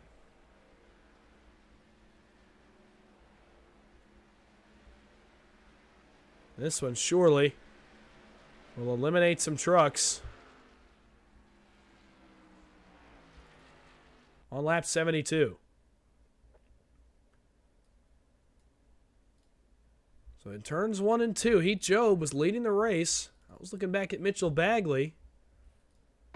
And Sean Corbett here in the middle, I think is going to get an offset push. Oh, man. Mark Vondell gets in that danger zone, and you can't push right there on that left rear quarter, and he gets a piece of Heath Job, and this is a heck of a hit into the outside wall. He careens into the safer barrier. Mitchell Bagley, Mark Vondell, David Sheets, Cole Fitzpatrick all involved. Adam Ford, Sean Corbin involved. Richard Elliott looks to be involved. Man, Mark Vondell up in the air. David Sheets pounds the outside wall. Zach Range gets some damage in this. There you see Fitzpatrick. He collects Richard Elliott. They collect Dallas Knox. Chris Knight-Eye, oh man, nowhere to go for the 5. He's going to get a considerable hit in this as well. This is a lot of the front-running trucks. All of a sudden, that have blown apart here at the front of the field. Try to get one more angle of it here. Maybe a couple more looks at this one. There you see it. It's just an offset push. It's one that we always talk about in these kinds of races. And right here, calamity here in the middle of turns 3 and 4. Watch Mark Vondell right here in the 59. Oh, man. All the way up in the air. Completely airborne for a moment there was the 59 of Vondell. Adam Ford, pretty lucky that that's what he escaped with. John Darnell getting a piece of it as well. This could have been a lot bigger. There you see 99 to 5. He clobbers the 45 of Corbett there at the tail end of this one. This could have been a lot bigger than it was. Luckily for the rest of the field, everybody was able to mostly get woed down and kind of just stop and let this evolve and then drive on past. But man, some huge damage for some of the trucks here in this one.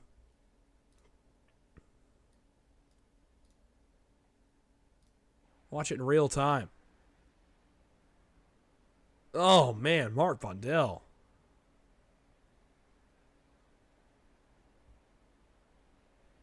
David Sheets, He's got big front end damage. Cole Fitzpatrick has big front end damage.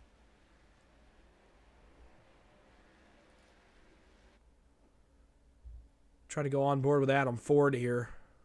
See how he escaped this one.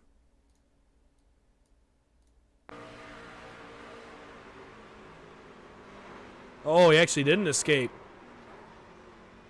So he's got some decent front end damage as well. So all of a sudden, with just inside of 30 laps to go, that's two of the hyper trucks, Job and Ford, although Ford is still sixth on the racetrack. Sean Corbett, Cole Fitzpatrick, David Sheets, and a few others with notably rough damage to their machines here on lap number 74. So we will reset the field for you.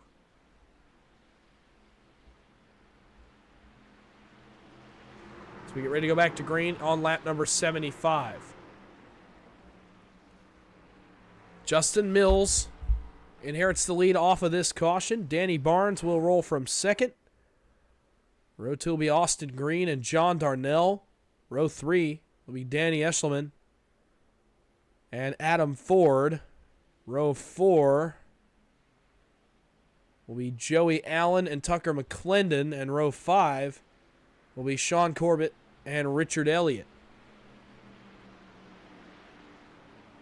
Inside of lap 70 now, on lap 74, you'd imagine everybody now has enough fuel to last the remainder of the race and make it to the checkered flag without issue. So now you pivot your thought process here from got to race to the pit stop to pit stop's out the window, and now you can race for the win. Can tell you, as a result of this incident, David Sheets is on pit road. He is already more than one lap down.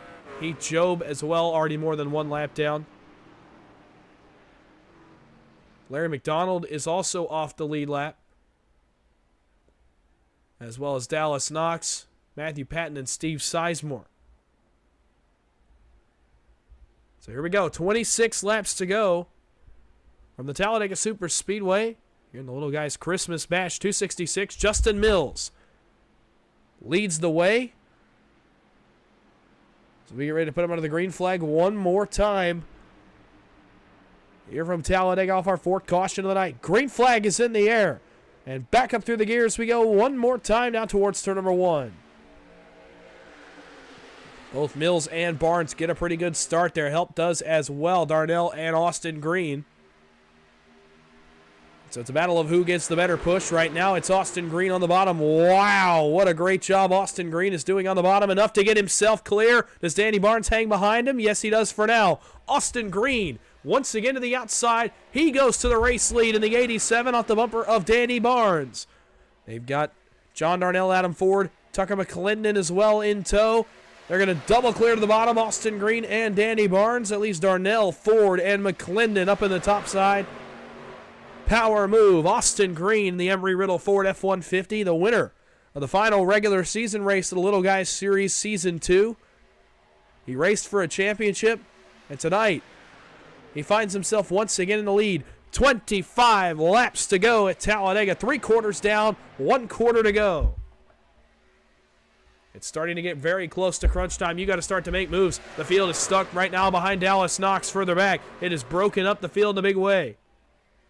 Range, Night Eye, Sean Corbett, all of them losing ground as Knox can't figure out which way to go. Now he's in the outside wall. We might have some problems further back around Dallas Knox as he continues to get into the outside wall, but now is able to get it back together and start to roll back towards the front.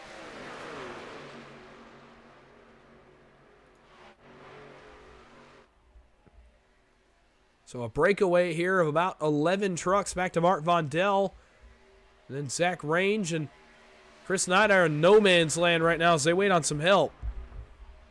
They have help coming in the form behind them of Devin Ray, Dustin Carruthers, Ryan Bass, but they are also losing time to leaders here.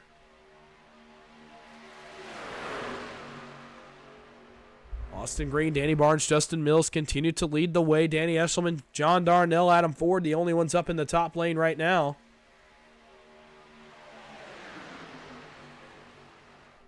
Down the back straightaway one more time, Austin Green continuing to lead the way. As Range and Night, I try to fall into the grasp of Devin Ray and that group, but they continue to lose time to the race leaders.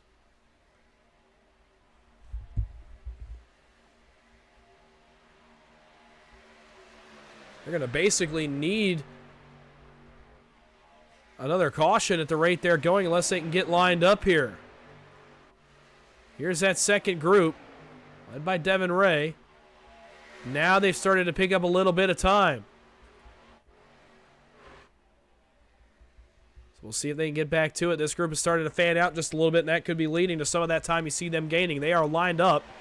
Now they're really picking up time. They're inside 3 seconds from draft range. If this KSR and Devin Ray group gets back to the front, it's going to be very interesting to see how the leaders tackle it. Because that has been a very formidable group all night. Been pretty much able to do whatever they want. Granted, they've been at the back a lot of the night. But now they don't have any time for that. They got to try to make up some time.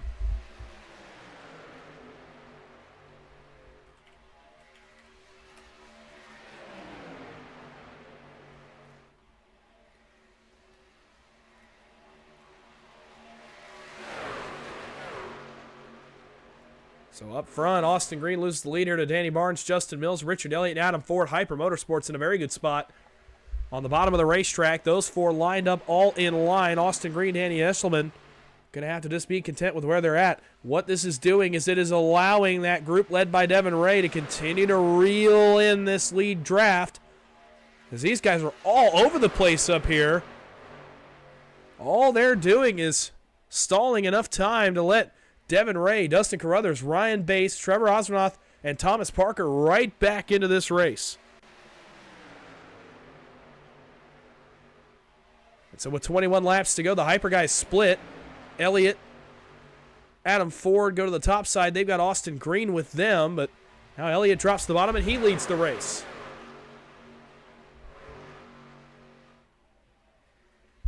Off onto the backstretch, still 2 by 2 all the way down the super stretch. Adam Ford, Austin Green trying to come back forward. Danny Eshelman, Cole Fitzpatrick as well. Fitzpatrick must not be punished too much by that damage on the front end of his truck. He's right back in the lead draft. 2 seconds back to Devin Ray and the KSR boys that have been trying to reel this group in. They're within draft range now for sure.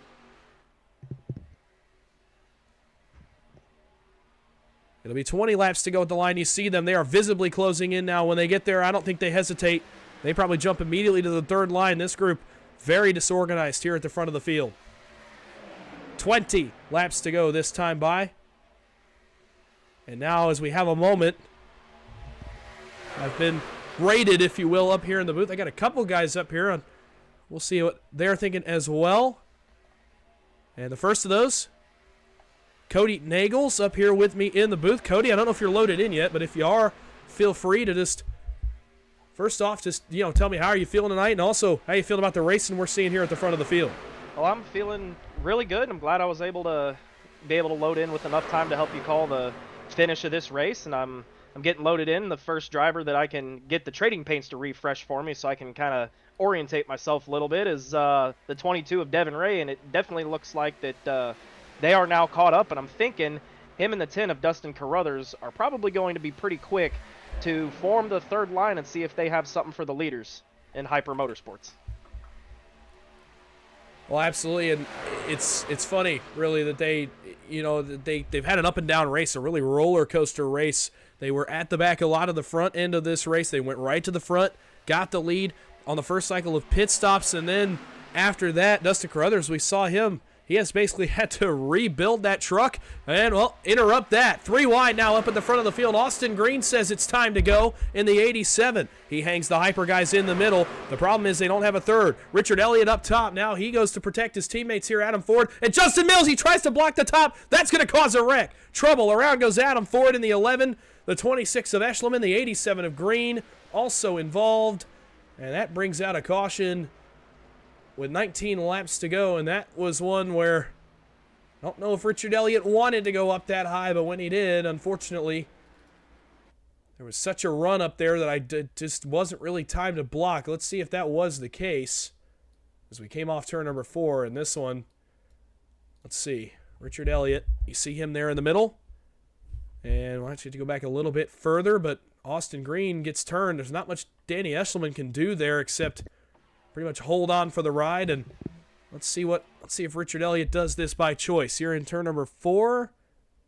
Well, looks to me like maybe he had a little bit of help. His teammate kind of gets him in a bad spot right there on the exit of turn 4. And yeah, he's turning left as soon as he gets to the exit. I'm not sure this is exactly egregious out of the driver of the 0-2, besides just I think his teammate caught him in a bad place there on the exit of turn number 4. But look what it causes behind him. A complete stack up. Danny Eshelman, John Darnell get pinned to the wall. Austin Green, I have no idea how he kept that truck straight. Cole Fitzpatrick, same thing. He's going to go dirt track in here in the grass. But Green brings it to pit road, and I don't know what you see there, Cody, but to me it looks like Richard Elliott, I think he just gets a bad push trying to center up on his teammate's bumper, and unfortunately it causes an incident that involves the 11 of Adam Ford. And it's just one of those deals where you stack up trying to make the right move, trying to make it quickly, and unfortunately just couldn't quite get centered up.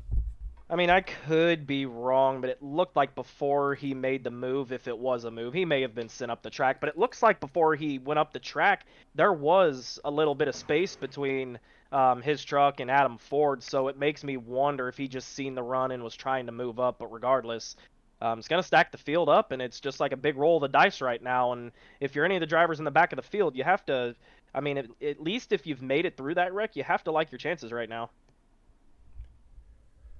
Well, absolutely, and we saw one earlier before you got up here with me. We saw one earlier that really was consequential. Heath Job is, I believe, out of this race. I don't know if he's still sitting on pit road, but this is another one, maybe not as bad. And there you see the contact between Green and Elliott right there. And after that, there's not much you can do if you're Austin Green except just hang on for the ride. You're obviously not expecting Danny Eshelman to lift, and Austin Green, somehow he's pointed the inside wall. He ends up pointed the right direction. Actually, I think it's going to just bring this truck down pit road. And look at Cole Fitzpatrick as well. We're going to get onboard looks with both of those drivers. I have no idea how either of them kept it going straight.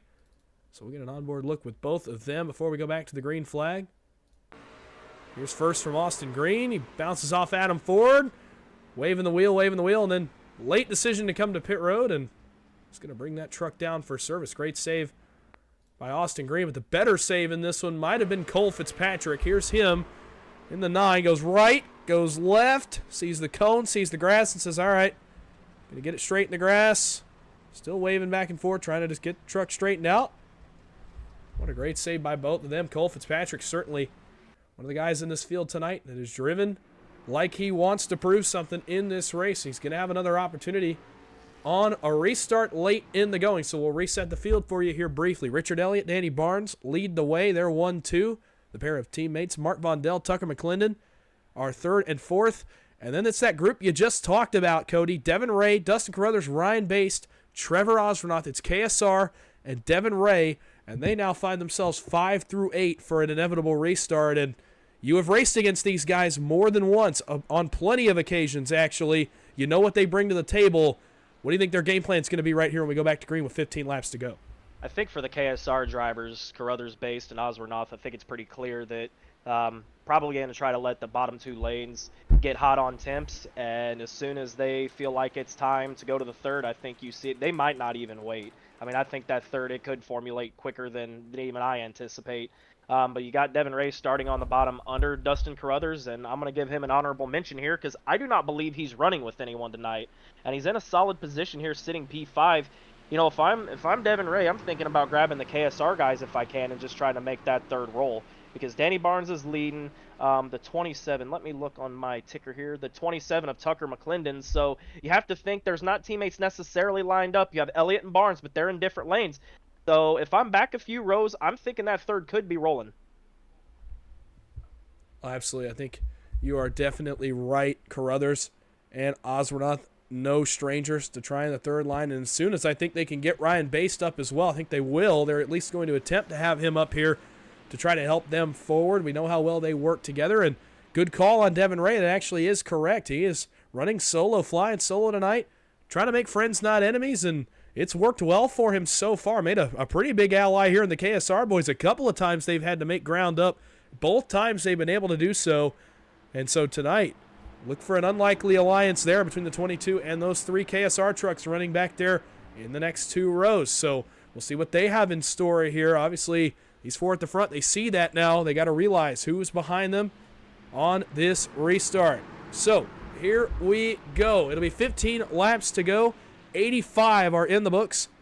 15 remain here in the Christmas Bash 266. As Richard Elliott and Danny Barnes, the Hyper Motorsports teammates, lead the way. Pace truck down to pit road. And here we go one more time. Watch out for the guys further back. Cole Fitzpatrick, Zach Range, Justin Mills, Adam Ford, all of which who have been up front that are looking for an opportunity to get back to it and get back to the front. How quick does the third lane come in? We'll find out here very quickly. Into the restart zone for the first time. Richard Elliott waits on the green flag. There it is. Green flag is in the air. We're back underway with 15 laps to go here from Talladega. Up through the gears they go. Elliott, Barnes, side by side. The help goes better on the bottom. How about the 59 of Mark Vondell? And look now, don't look now, Cody. Ryan Baste is up in front of Trevor Oswornoff in the 89. Devin Ray may have a window as well here. He's trying to find it. Can he get it? Here off turn number 2 onto the super stretch. He's up as well. 4 trucks that we've seen work together now lined up down the super stretch headed for 3. And it's going to be a matter of how quick do they want to jump to the third. If I'm Dustin Carruthers, well, this may change it now that the 7 of Danny Barnes drops. The question is, do they hang Tucker McClendon out, or do they try to push him clear? And there he goes. This third is going to get wound up pretty quick. Oh, McClendon throws the block on Carruthers. He had just enough time to get back across the nose. What an excellent move by McClendon, and he holds these boys at bay. The 27 of McClendon, but for how long? They try it again in the trial. Not going to work this time, and McClendon's got no help coming to him. All by his lonesome. KSR brings Devin Ray along for the ride. John Darnell as well. Austin Green says, I'm going to bail. I'm going to go to the middle, see where I can test my luck there. Carruthers make it all the way to the lead from the third lane here. They are seriously rolling. Baste, Ray, and Carruthers are clear. They got to leave Trevor Oswornoff. Green, switchback. He goes to the top of the racetrack up in front of John Darnell. Squeezes between him and Trevor Oswornoff, so the third lane will continue to roll. In the front of the field, Dustin Carruthers, and the 10 goes to the lead, but gets turned for a moment, saves it down on the apron. He's got to make sure he woes it down now and doesn't get up in the field. He's actually just going to keep the foot in it, keeps it flat, and saves the truck, but unfortunately for KSR, they lose the truck. Now he's all the way back where he started the tail end. 3 wide up front now, no time to talk about that. Here comes Trevor Oswornoff in the 89 up to the outside. 3 wide for the lead, headed back to turn number 1. And don't look now. Pushing into top is Austin Green, and you know as well as I do, Austin Green is one of the better pushers in the game. This third is not done yet, and I do believe on the backstretch you're going to see Trevor Oswornoff get clear. Absolutely, I think we will. We'll get his driver cam up as well, carrying an onboard camera for us tonight. He is working the wheels. Richard Elliott's around further back. Yep, they're wrecking further back. Richard Elliott is around. It's just the 0-2, I believe, that is going to be involved in this one. Somehow, some way, we escape that with only 1 truck involved. And Richard Elliott, well, he's going to try to get it back going here. We'll see what happened to him. Right in the middle lane. Actually, he was in the bottom lane. We'll see what happened to him. Get a little bit better angle of this one, hopefully. Oh, he gets a bad push. Looks to me like he gets some help from behind from Mark Vondell. Maybe the bottom line stacked up just a little. That was a scramble there on the backstretch as Oswornoff got down in front of Devin Ray. He's going to get collected, actually, by his hyper teammate, Justin Mills. So, not the only truck involved. Justin Mills gets a piece of that one as well. And Richard Elliott slides to the bottom. Lucky for everyone here, even Richard Elliott, I don't think he sustains a ton of damage. I think any contact he had in the middle of the racetrack was mostly netcode. So, lucky for him, he just retains the damage he already had and can just spin that truck around and get right back going. But that looks to me, was a product of that big scramble we had with Trevor Oswornoff trying to get down to the middle, and the bottom lane was really stalling as a result of the moves happening up top. And right there, I think it's just another one of those stack-ups that leads to some contact, and unfortunately for Elliott, he goes for a slide on the apron of the backstretch. And I do want to bring up just the differences that we've seen in the update. And we have a third person in the booth. So Vicente, do you have a copy real quick? Well, he may not have a copy, so I will ask you, Dawson. You've been racing plenty. Um, it seems like here lately, and maybe the oval refresh has something to do with it, but it seems like these recent updates, the trucks just are not quite as stable as they used to be. It used to be you could slam and you were safe. You didn't really see the bumper hooks like we see in the B car, and now all of a sudden, it seems like the last 2-3 weeks, I don't know, these trucks just they don't take the pushes quite as well as they used to.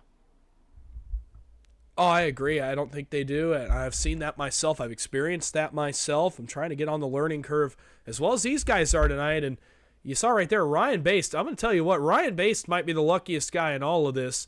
Just as a quick side note, I have no idea how he escapes this one, but Elliott kind of phases through the left rear of his truck. Oh, man, Ryan Baste, you're counting your lucky stars there if you're the 73. He probably should have been sideways on the apron.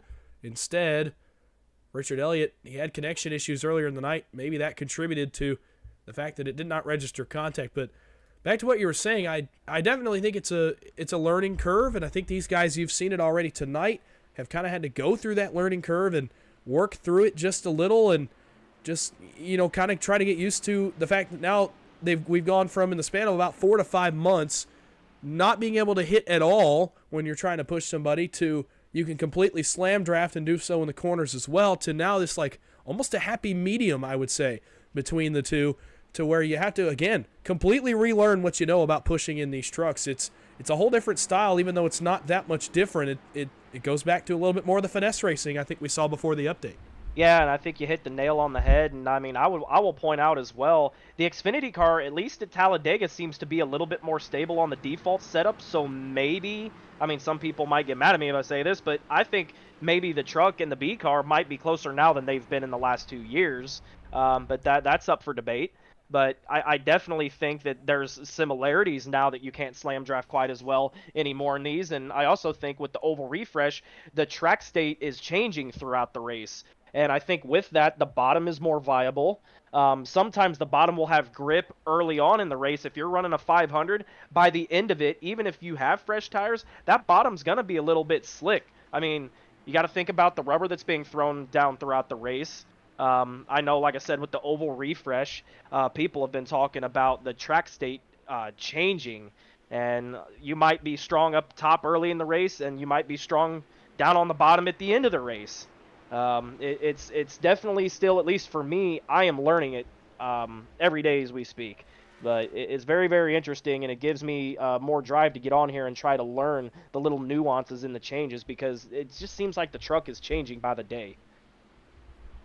Well, it does seem that way to me, and it felt like it did again tonight. Feels like tonight's racing's just been kind of odd at times to me compared to what we've seen in this series, especially over the past several months. So tonight looks like these guys, again, I think are in that same learning curve.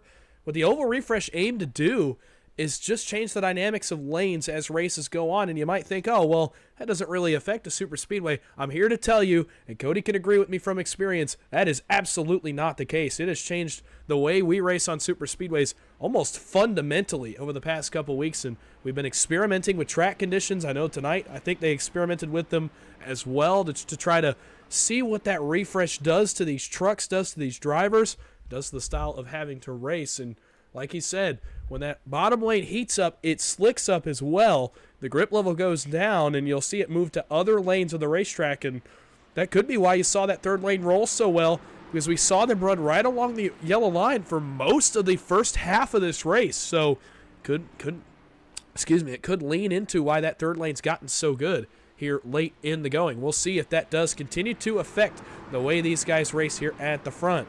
The leader under this caution, Trevor Osborne off the 89. We had just brought his onboard camera up when we had that caution happen. You saw him. He is one of the most aggressive guys working the wheel I think that I have ever seen. He's just really sawing that thing back and forth, trying to keep that truck straight. And next to him, it'll be the 87 of Austin Green, the Embry-Riddle F-150, the winner of the 5th race of our season last season in the Little Guys Series, and two pretty good pushers behind them. John Darnell on the bottom, Devin Ray up top in the 22. He's come all the way from the back. Everyone up here wants to get the job done. 9 laps to go at Talladega. Green flag, and back up through the gears we go. Stack up on the outside, Danny Barnes and Zach Range. They get it back going, though, off towards turn number 1. Looks like the help is on the bottom. John Darnell, the back of Trevor Osroth. The 89 rolls right to the lead. Where does everybody go? Now how quickly does the third line get going? Here comes Austin Green, Devin Ray, and how about it? Cole Fitzpatrick back to the front as we hit the super stretch. And that was just an odd restart. It looked like the third row, both bottom and middle, did not go, and it created a big run-up in the middle line as you see now. Oh, trouble! Around goes Danny Barnes. He's going to collect a couple more, and the 7 is on for a spin here on the super stretch. Oh, they collect even more further back. Joey Allen, Danny Eschleman go for a slide as well. And again, we go under the caution flag here with 9 laps to go, our 7th one of the night. And it looks like Dallas Knox may be involved in this one again, making a bad night worse for the driver of the 6. As he's already about 9 laps down, actually still 7 laps down. And so we'll see what happened in this one. Danny Barnes may have just gotten a bad push. That's something we've seen so much throughout the night. Now let's see. We'll look back at the 7 of Danny Barnes. See if we can get a decent angle of this. Here we go, right here. This one's going to do it for us. Running behind Cole Fitzpatrick. In front of Zach Range. Does he perhaps try to turn to the outside? He did. The line stacks up, and then as he tries to... Oh, wow. That's a weird look. As he tries to go again, it looks like they were running fine, and then all of a sudden he's hooked off the bumper of Zach Range and bounces off the outside wall. Danny Eschleman gets some help from Adam Ford there at the bottom left of your screen.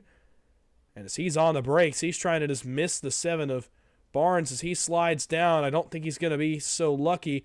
And wow, Joey Allen. I thought he had just maybe gotten tagged in the actual wreck. It looks to me like he may have been the product of somebody running in the back of him. There's Dallas Knox. Let's take one more look at what happened to Joey Allen in the 23. He's running way at the back of this group, right behind Mitchell Bagley. Tries to stop and actually gets collected by the 6 of Dallas Knox. He gets in the back of him and sends him for a slide.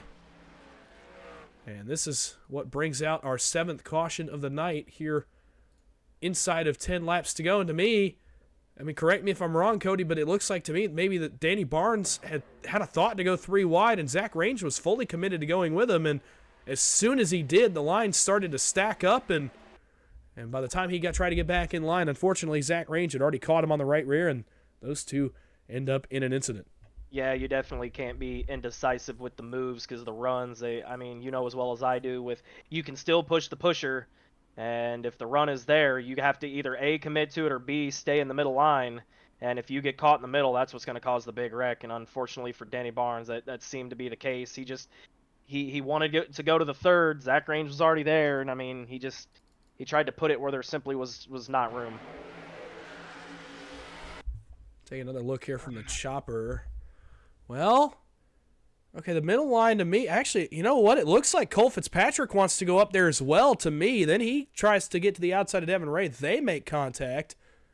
Oh, this may go a little bit deeper than I had initially thought on first look. I'm wondering if Cole Fitzpatrick also wanted to make that move, and the line just stacked up. As soon as all those guys wanted to go, it stacked up, and once it stacks up, I mean, there's not much really you can do. You know, that third guy in line's not going to lift, and by the time he doesn't lift, you're going into the outside wall. That's exactly, I think, what happened. I think it started further up. Fitzpatrick wanted to go, and unfortunately, right there, they end up making contact. He misjudges the move, and by the time he does, that causes the chain reaction further back. Yeah, it definitely looks like there was a little bit of confusion with a stack up. I don't know. It's just it's frustrating if you're, say, 4 trucks back and you're pushing the guy in front of you. Obviously, your vision is very, very limited, so you're relying a lot of times on the movement of the guy in front of you. So if the guy leading or pushing that middle line is indecisive about where he wants to be, it's going to cause this mass confusion on what line everyone's supposed to be in, and you could see that 4 and 5 trucks back. Well, absolutely. Well, it's going to trigger a late race restart. We do have 3 green-white checkered attempts available to us here should we need them. If we get another caution inside of the 5 laps to go mark, which is when we're going to go back green, it'll trigger overtime here at Talladega at a race that, honestly, at one point I didn't even think would need overtime. Nonetheless, a run of cautions here late in the going has led us to this situation. Austin Green will select the top here for the restart outside of Devin Ray. Row 2 here will be Trevor Osmanoff, Cole Fitzpatrick. Whoa, now Austin Green at the last second. You almost thought he was missing the choose cone there at the start-finish line. What a weird look. But he goes to the bottom instead, throws a pump fake here on the restart. So he'll line up inside. Devin Ray will line up outside. Osmanoff, Fitzpatrick, Darnell, Based. Looks like Chris Nidey back there. Zach Range, Justin Mills, Mitchell Bagley will be your top 10 for the restart. And this is a restart that's very interesting. Not a lot of teammates up here at the front of the field. All of a sudden, it's a lot of individuals. And so now, with 6 laps to go, Cody, who you got your eye on here? I'm going to stick with Devin Ray. I've been talking to him a lot in the last couple days, and I feel like he has something to prove, which so does Cole Fitzpatrick. So it's both guys lining up top right now. You know, I'm not 100% sure if Cole is running alone, and I think at this point he may have a teammate. But I still do know that he has something to prove as he wants to earn the trust of the more established drivers. Devin Ray is a more established driver himself, but running solo, and he wants to show these guys that maybe he don't need McCullough Motorsports. You know, I don't know what is quite on his mind right now, but he wants to show that he is one of the best guys in this field. So I'm going to go ahead and pick the 22. I'm going to go all the way back to row 4. It's a guy I talked extensively about earlier in the broadcast, and that is Zach Range. 043 has certainly been on some kind of different energy tonight so far, and he finds himself in a very good spot now. You know for a fact he's not going to leave this race without being in the third lane at least one more time, at least giving it an attempt here with 5 laps to go. So watch for that truck as well. Certainly, like I talked about earlier, one of the more aggressive guys, not even just in the little guys races anymore. He's been aggressive no matter who's next to him, no matter who's around him. He's always willing to make the same moves, and I imagine he'll be doing the same thing right here. Pace truck is down. It'll be 5 laps to go in this one. Glad you've joined us here for the finish of the Christmas Bash 266. Austin Green, Devin Ray lead the field into the restart zone potentially for the final time. Here we go. Green flag is back in the air. Austin Green is on it. Trevor Osmanoff with him. Immediately, Osmanoff switches lanes. I don't know if that's a penalty or not here. I can't verify that, but that was before the start-finish line. We'll have to see if Osmanoff is penalized or not. Here we go into turns 1 and 2. Osmanoff now pushed by Devin Ray. Austin Green in the bottom now pushed by John Darnell. It was a great move by Osmanoff, but onto the super stretch. I'm just not 100% confident it's legal. We'll find out soon enough. And I see further back, Hyper Motorsports is... Oh, boy, and we have a wreck. Oh, trouble. Fitzpatrick, Darnell around. Mark Vondell's going to get collected as well. We'll go back here. Oh, they're still wrecking. Dustin Carruthers is in it. Larry McDonald is in it as well. As these guys all slide to the bottom. And just like that, I believe we are going to need overtime here at Talladega, as that one happened in a hurry. And let's see if we can find out what exactly happened on this one. Oh, boy. As we look back, that was weird again. Oh, they were hardly even up to speed, but net code? let's see. Shoot. Could you go to the onboard of Cole Fitzpatrick? I'll get that in a moment. Let me see if I can find a good angle for us to watch the whole thing unfold first. Here onto the back straightaway. See Fitzpatrick there in the 9. He's third in line on the outside. This is a perfect angle for it right here. Fitzpatrick, the back bumper of Devin Ray. Oh, good call. I think you might be right. It's another one of these situations that we've seen happen more than once where it's almost, I forget the term we're using for it, but shotgun net it's code. where shotgun net code, where a truck gets basically just shot out the back of another truck. You actually see Devin Ray shoot forward a little bit. It's just when you get in the right or wrong spot, if you will, on the back end of a truck, it just propels both trucks in opposite directions. We've actually seen this more than once. We saw it last weekend in a league race broadcast, as well as Austin and I saw it on Jason Maines in the Talladega race at Tuesday Night Thunder last week in the Xfinity cars. So it's a new problem we've been having where the rear end truck basically shoots off the back end of the truck in front of it. And I'll show you here. We will go to the onboard of Cole Fitzpatrick because I want to show you what exactly this looks like so you know what to look for. This is such a weird look. And listen to. There you go. It's shotgun netcode. So a great call. I didn't see it in real time. And it's odd this time because what's different from this one, from the other two instances, Cole Fitzpatrick, to me, doesn't look to have any obvious damage, and neither does Devin Ray. So this is a very lucky situation, whereas Jason Maines on Tuesday, his car basically exploded when this happened, and it also damaged the car in front of him. So what an interesting look. What a weird turn of events. Another example of shotgun netcode that we've seen over the past couple of weeks. It's been really bad since the oval refresh, and it's not only been affecting the pusher, but I actually also seen it in Area 51 affect the leader, where the leader got jolted to 220 mile an hour briefly. Yeah, it's just since the oval refresh, it's been bad. I've seen about 5 instances of it just since the refresh.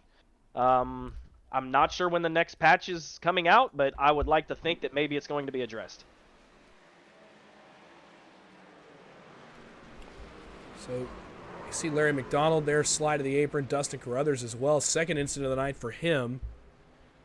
And just a bunch of innocent trucks involved in this one. And really no one's at fault here. I mean, Cole Fitzpatrick, Devin Ray, certainly not something you can predict or control. It's not like the right rear net code in the sense that you know when it's going to be there. You know exactly where you need to not be for it to be triggered.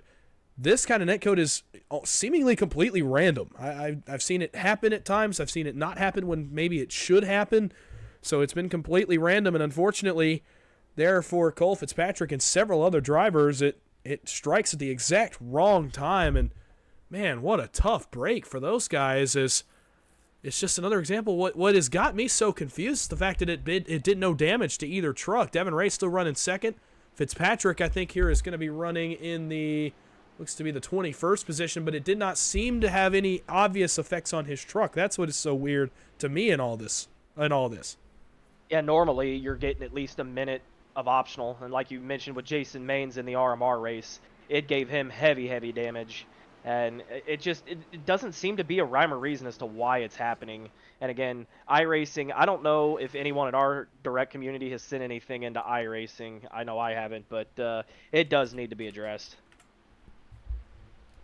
I agree. It's the same thing we've been saying for so long about the right rear net code since the new update, and even the newer update, I think, honestly, has made it a little bit worse as well. We've seen right rear net code be a problem in this race. We saw it with Dustin Carruthers earlier in this one where, maybe the contact should not have been there, but instead it registers contact, and it's one of the more egregious examples that I have seen in quite a while. So problems that are there have gotten worse, and there are new problems with that shotgun net code, so a lot to look out for here, and this field's been cut quite a bit here in terms of trucks with no damage as we'll reset the field for you. Osmernoth, Ray, your front row, Green, and Range, the second row here.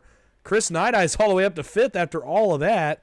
Justin Mills is 6th, Mitchell Bagley and Tucker McClendon on row number 4, and then Richard Elliott, Adam Ford, both of which, Richard Elliott, you saw him wreck just a few minutes ago. He's all the way back up to 10th.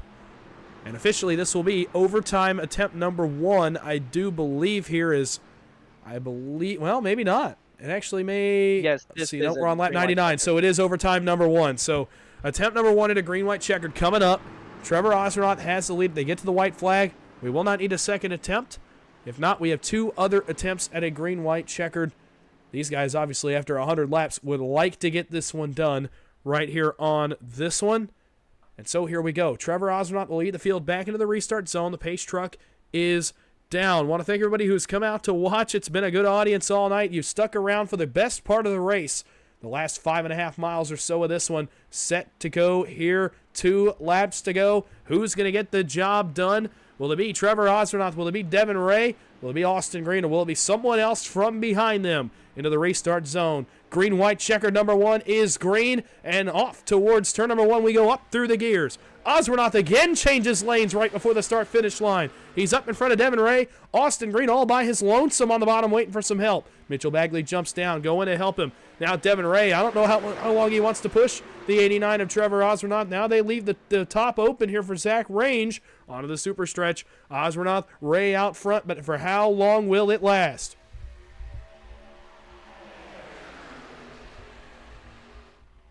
Now it looks like the bottom's starting to roll. Right off the restart, it looked like Chris Night-Eye just didn't roll at all, and everyone's seen it and just migrated up to the top. Now if you're looking, bottom's got 4, top's got 2. Still trying to formulate a little bit in the middle, so I'm questioning if the top's even going to be viable coming to the white flag.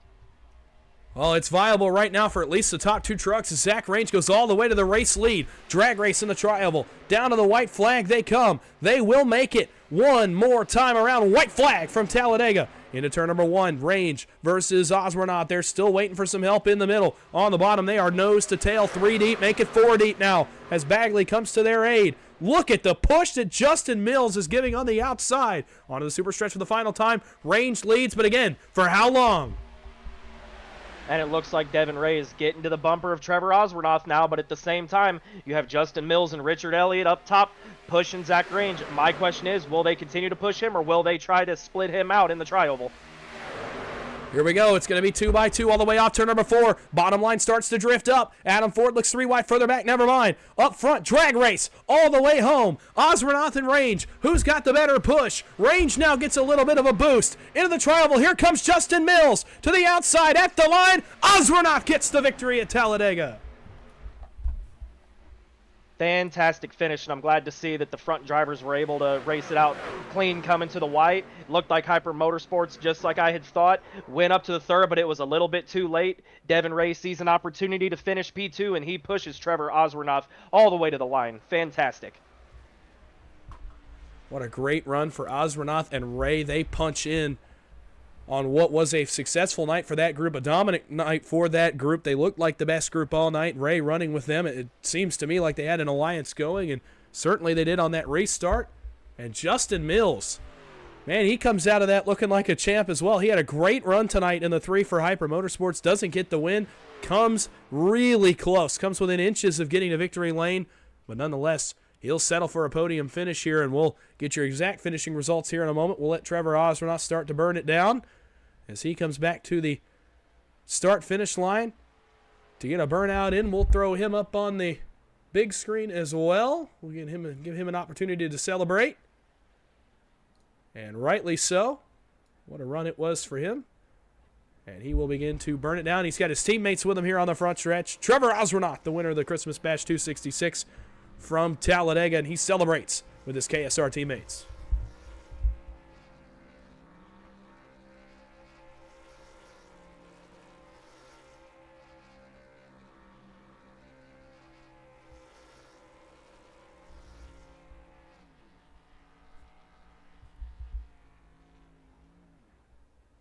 So he finishes up burning it down. What a win it is for Trevor Osbornoff. We're going to hear from your top 3 in a moment. First, we're going to go through the finishing results, let everybody get kind of settled in after the race is concluded here.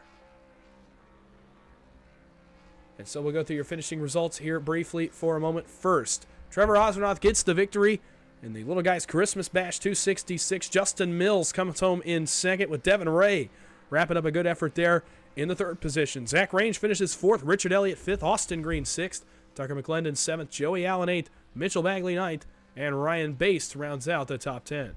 I have Chris Nadei in 11th, Adam Ford in 12th, Dustin Carruthers in 13th, Thomas Parker in 14th, Larry McDonald in 15th, 16th is John Darnell, Sean Corbett is 17th, Mark Vondell 18th, Danny Eshelman in 19th, and Cole Fitzpatrick in 20th.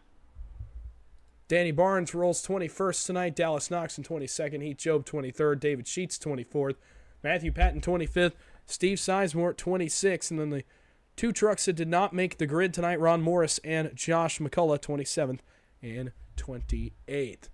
That is the cars that started the race now. Give us just a moment. We're going to go grab your top 3 finishers for some interviews here. Actually, they're already all here, so we'll get started first off with the man who finished in 3rd, and that is Devin Ray in the 22. Said I'm not. Hey, Devin, it's the boys up in the booth. You get a copy? What's going on, fellas? Well, sorry to interrupt you there, but nonetheless, you come home 3rd. What a run to the end it was for you guys. What a roller coaster of a night it was for you in the 22 tonight. Take us through it and how you got back to finish on the podium. Yeah, it was a wild one, especially there at the end. warm tires. I spun on the restart a couple of times actually, and that's a big part of what happened with me and Fitzpatrick there. And when he got to me, he got me loose and stuff. But from the beginning, zero fast repairs. Start in the rear, ride it out, and wait. Um, there for a minute, I thought we was going to be able to make that, early pit stop towards the end and do fuel mileage, and Yellis kind of changed that up. I was going to work with the KSR guys and had them lined up. Them last couple cautions though kind of broke that up. So other than that, it was up to me and Trevor. And thank God, Austin was back here, was pushing as well.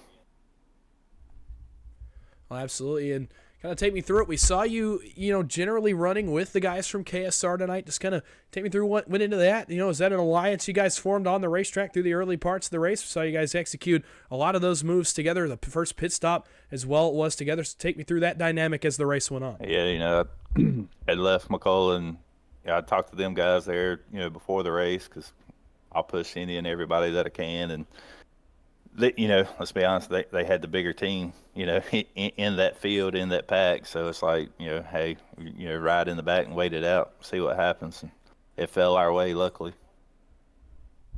Well, it absolutely did. You come home third tonight in an incredible run for you here tonight. So while I've got you here for a second, anybody like to thank or shout out? John, for putting on this race.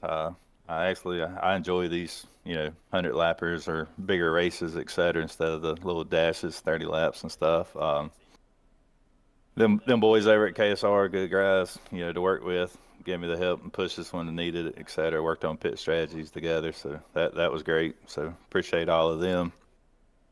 My wife, I know she was watching, and like I said, you guys for the broadcast.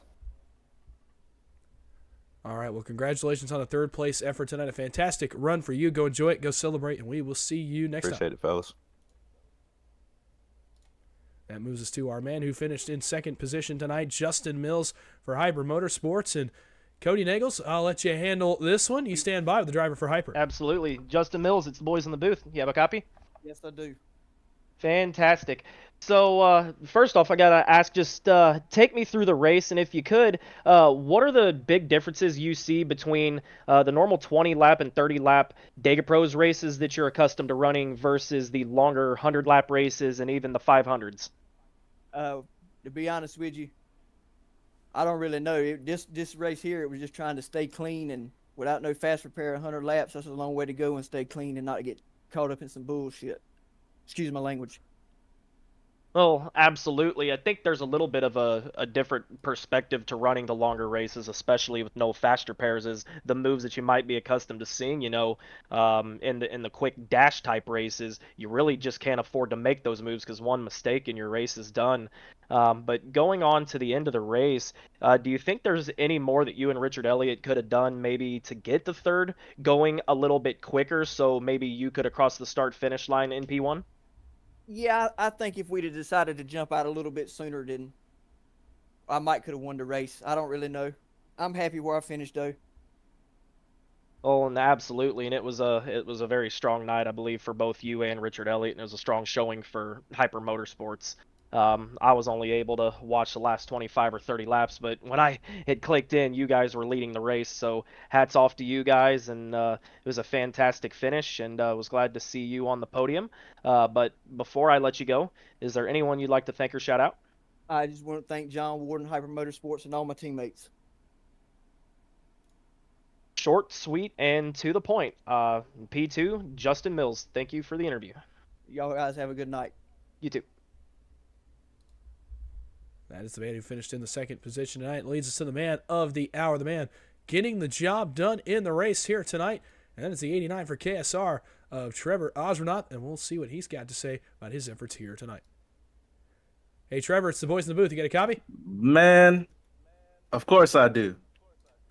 Oh, boy, of course you do. What a run for you guys tonight, KSR. Certainly another flex of muscle in this one tonight. You go to victory lane. Take me through it. Take me through your guys' race as a whole and how you got back to victory lane. Man, so I'll tell you what, how this all started was running that American 500 race and just seeing how everything worked out. The best plan was to stay in the back and stay out of everything. Because what do you know, man? These boys will run. They'll race. These are some racing. I can't cuss. This is some racing guys out here, man. And we just wanted to stay out of it, just stay to the end and make sure that we were clean, make sure we didn't have anything to worry about, and that's exactly what we did. We just marched to the front when we had the time. Well, absolutely you did. And as it got later in the race, we kind of saw maybe tires became an issue, maybe the track grip became an issue. So take me through what you guys felt running at the front of the field that maybe was different from past races, perhaps, with obviously the new dynamic track. Kind of take me through, what some of those changes felt like in a long race like tonight. Yeah, so it definitely, the new update added in a lot of different factors, especially restarts and pit stops.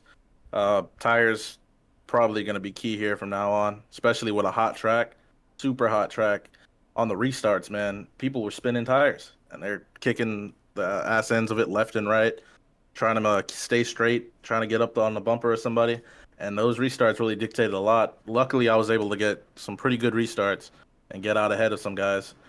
And yeah, this new track dynamic thing, man, for super speedway, you think it's just a cookie cutter. You're just running in the draft, push in, slam draft in, on and off pit road, just normal stuff. But this, I will say, this dynamic has added a lot to it, especially with people trying to keep stuff under control. Apparently there was a guy in the race earlier that just lost it all by himself, and we're just assuming that maybe he didn't have the tires for it. We don't know. We don't have these long run races like that, so maybe that's something for the future we gotta stay out and look for. Well, absolutely it will be. You go to victory lane tonight, a fantastic run for you and your team. So while I've got you up here for a second, anybody you'd like to thank or shout out? Hey, man, I got to thank all the KSR boys, Dustin, Thomas, Ryan. Also got to thank Devin. He was running with us here tonight, just trying to log some laps, long race, man. The more, the better. And I got to thank all the guys here that ran the race tonight because not for nothing, it was a pretty good looking race. Really racy up front. There was a couple green flag pit stops. Made it really fun, not just running in the back. I heard that you guys had me on cam just riding. And I got to thank all the KSR boys, TA Autosports, Kenny Stamper. He can't race with us tonight, but we're looking out for you, buddy. Appreciate you, man. And yeah, man, thank you guys for the broadcast, man. This is one of the top-notch broadcasts out here, and I appreciate you guys. I'm looking forward to watching it, honestly. So thank you. We'll certainly appreciate that. Congratulations on the victory. Go enjoy it. Go celebrate it with your teammates, and we will see you next time. Oh, of course, brother, but pop open a couple cold ones and call it a night. All right, that's Trevor Osbornoff, your winner here tonight in the 89. Fired up. You can tell he is loving it tonight. He's fired up. What a win it is for him. And Cody, you only got to see a portion of the race, but boy, what a good portion it was. What a race we had there at the end. You heard Trevor talk about how the changes have affected it, and it really could change the way we race super speedways fundamentally, and we saw a piece of that tonight. Absolutely, and I have two things I want to add. One, I think Osbornoff is probably the most, what is the best way to put this? One of the best personalities in the money racing community. I am becoming a big fan of watching Trevor Osbornoff night in and night out. And you can see just the passion that exudes out of him in his interviews, and it's so fun to hear that come out of Trevor. I know there's been a little bit of, tipper's flair from night in and night out. It's something a little bit different. Sometimes guys get toxic. It really just has to do with the passion of racing. But just to see the positivity come out of somebody is a breath of fresh air. So, again, hats off to Trevor. Glad to see KSR get the win. And Kenny, if you're watching, I don't know if there's anything going on with you as to why you're not here. But if anything is, my thoughts and prayers are with you. And as far as the racing goes, man, I just challenge anybody, if they don't run super speedway regularly and you think this is easy, by all means, please find John Ward, find Michael Triscaro, Ron Morris, any of the promoters, Kenny McCullough, get out here and run it and tell me how that works out for you. It is not as easy as some people make it out to be. Well, no, it's definitely not. It certainly wasn't tonight. You saw how difficult it was at times. You see how much more difficult, perhaps, it has gotten over the past couple of weeks with the update. And tonight was a big step towards that, towards these guys learning how to deal with the update and how to race with it. And certainly, what a great development it was. Trevor Osbornoff gets the victory in the Christmas Bash 266 here for the DegaPros Little Guys. Not really the series, but tonight the Little Guys were on track. Now, the series will start just after the first of the year in January, in the middle of January, and hopefully we'll get more word about specifically what that's going to look like here in the next couple of weeks. But be ready to join me in 2024 as we take on another Little Guys season and crown another Little Guys champion. That's going to do it for us here on the Hickory Racing Network from the Christmas Bash 266. Hope you enjoyed. Glad everybody came out.